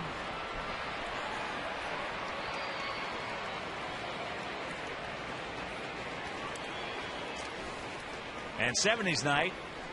That's fireworks and 70s style tube socks presented by Maytag and Clorox. That's Wednesday, June 23rd versus the Atlanta Braves at 7:10 p.m. First 10,000 fans will receive 70s style tube socks from Maytag and Clorox. So for tickets, call 866-SOX-GAME or visit whitesox.com. Here's Vizquel. 1 for 2, a homer. And a squeeze bunt.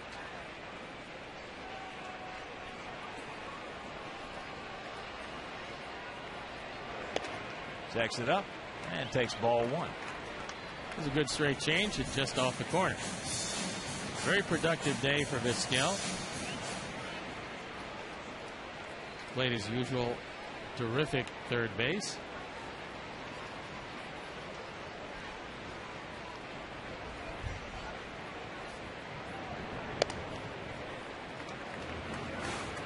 And the count 2-0 with Alex Rios on deck.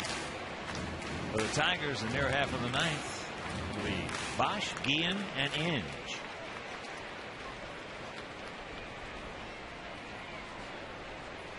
Two out. Alexei at second and the 2-0 pitch. Takes the strike.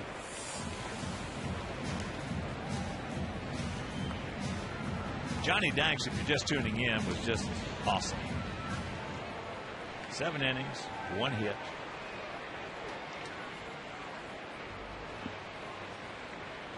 Against the team hitting .270 coming in.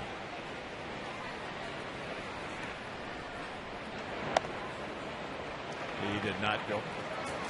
Man to count 3-1.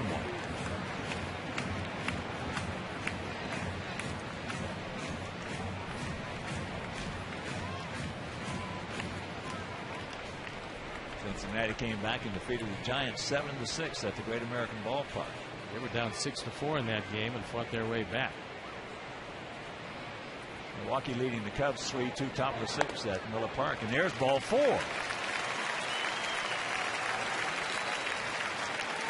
That's what you want to see. Bringing Alex into play with 2 on and 2 out. Alex is due. He's 0 for 3 today.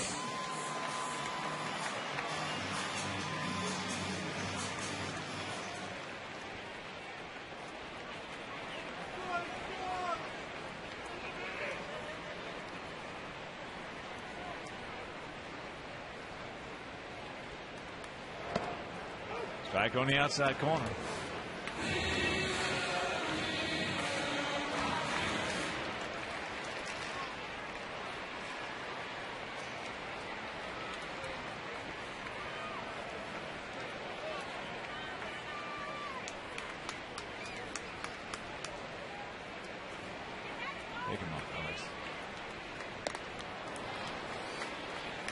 Had him out in front, and the count 0-2.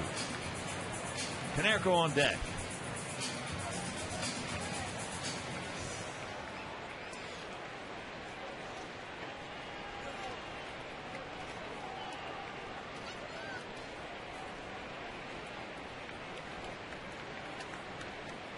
Two on, go two. Just got a piece up. Tried to fool him with another straight change. Alex able to stay alive.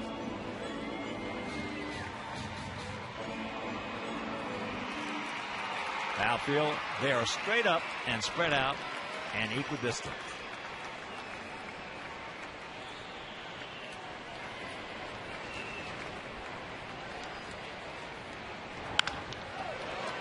Chopper in the hole, backhanded by Santiago. Over to Guillen. They force Vizquel, and that'll retire the side. We'll go to the top of the ninth inning. The home run by Pierzynski.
Intrepid reporters Chuck Garfine and Sarah Kustok test out everything from yoga to combat training to shed light on how you can shape up this summer. Mind and Body today at 4:30 on Comcast Sportsnet, fans' best friend. Bobby Jenks comes into the game to try to nail it down. He's been successful, 9 of 10 save opportunities. He's 1-1. He's on for the 23rd time. His ERA not relevant for a closer. It's at 5.14. 21 innings, 26 strikeouts, 11 walks. And he'll face the bottom part of the order, starting with the middle and going to the bottom. Vernon Bosch will lead it off. He's 0 for 3. Popped up to short, grounded to second twice. The last time in the 7th inning into a big 4-6-3 double play.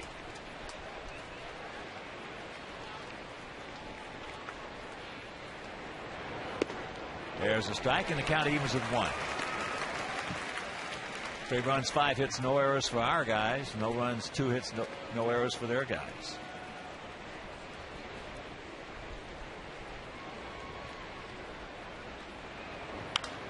Watch out.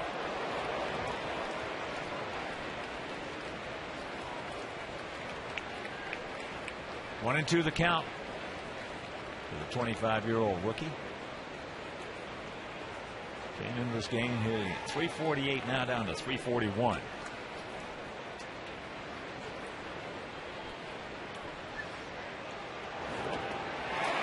He gone. Big out.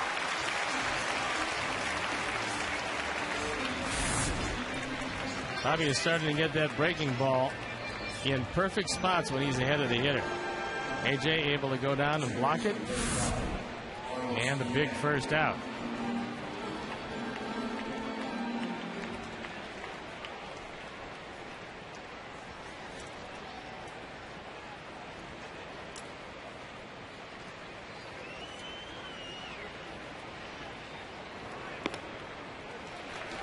Ian fakes the bunt.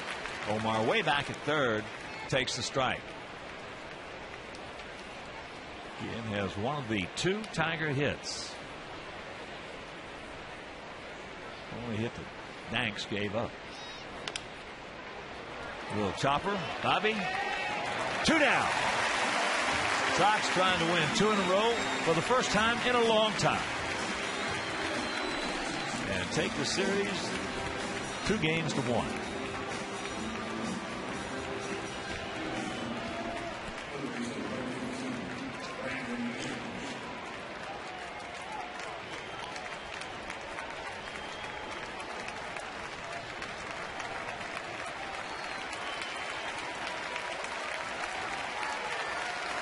Here's Inge.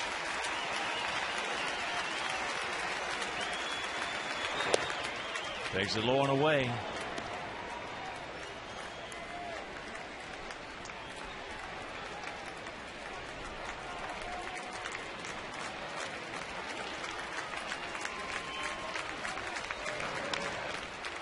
And that's flared foul, and that's going to be a souvenir in the seats. So the count 1-1. Jake Peavy against Randy Wells tomorrow in the first of that 3-game set. The crosstown rival Cubs. That game will be over WGN.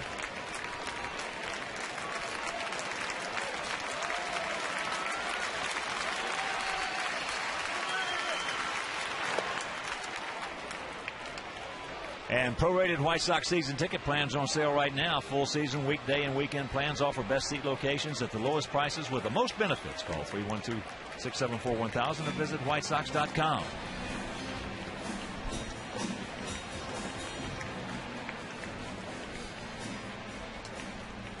Two out. 2 balls, 1 strike.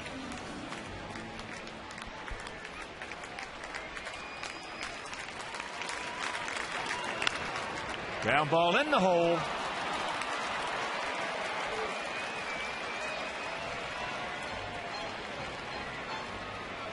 I'm going to keep it alive for Gerald Laird.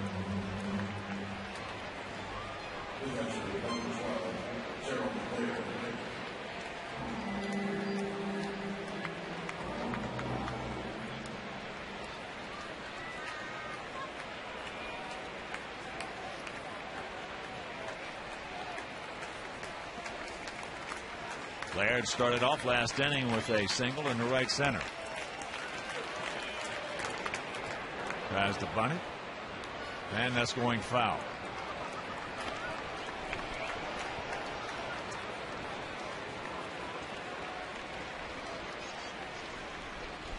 Well, when you're hitting in the 160s, that's probably not a bad idea. You saw Vizquel back at third, but couldn't put it in the field of play.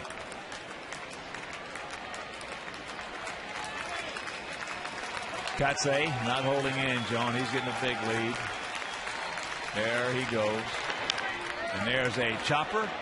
Alexei. Yes! And this ball game is over.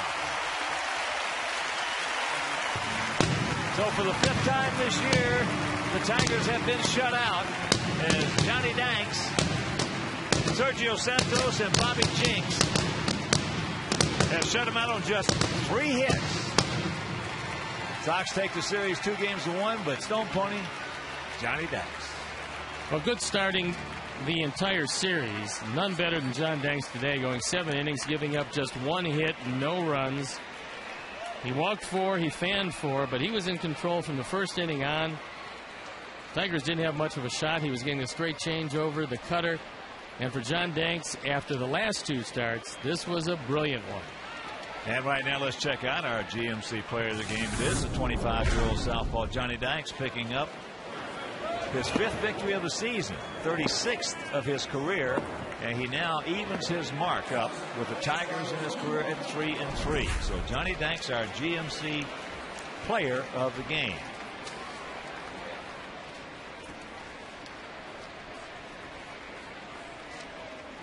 And right now, let's go down the field to Kip Lewis. All right, thanks, Hawk. I'm with Omar Vizquel out in front of the Sox bench here. Big game for you. You were Mr. Offense. Let's start with your home run. Take us through that. What did you see there? Well, try to get in the count that it was going to be good for me. Got under the count, 3-2. And then I thought he was going to give me a fastball inside. And when I connected, I got surprised that the ball kind of took off a little bit. And, I got the homer. You guys have gotten some good starting pitching in this series. Talk about what John Danks did here today. Well, he was unbelievable today. He threw everything low in the strike zone. His changeup was pretty good. His breaking ball was falling for a strike, and I think they keep everybody off balance from the Tigers. Now, it's been a while since you guys have had back-to-back wins. How good does it feel to get that done here now? Well, it feels great. I think we have to continue to do the things that we've been doing in these last couple of nights. We've been playing some good baseball, and I think everybody has to pick up the pace a little bit, and hopefully we can do that in the next series. Finally, you guys have a big series coming up this weekend. You head up to the north side to face the Cubs. I know it's a fun game for the fans. Are you looking forward to that as well? Well, I'm really looking forward to the series. Too bad I'm not going to be on it. I got to go to attend some family matters.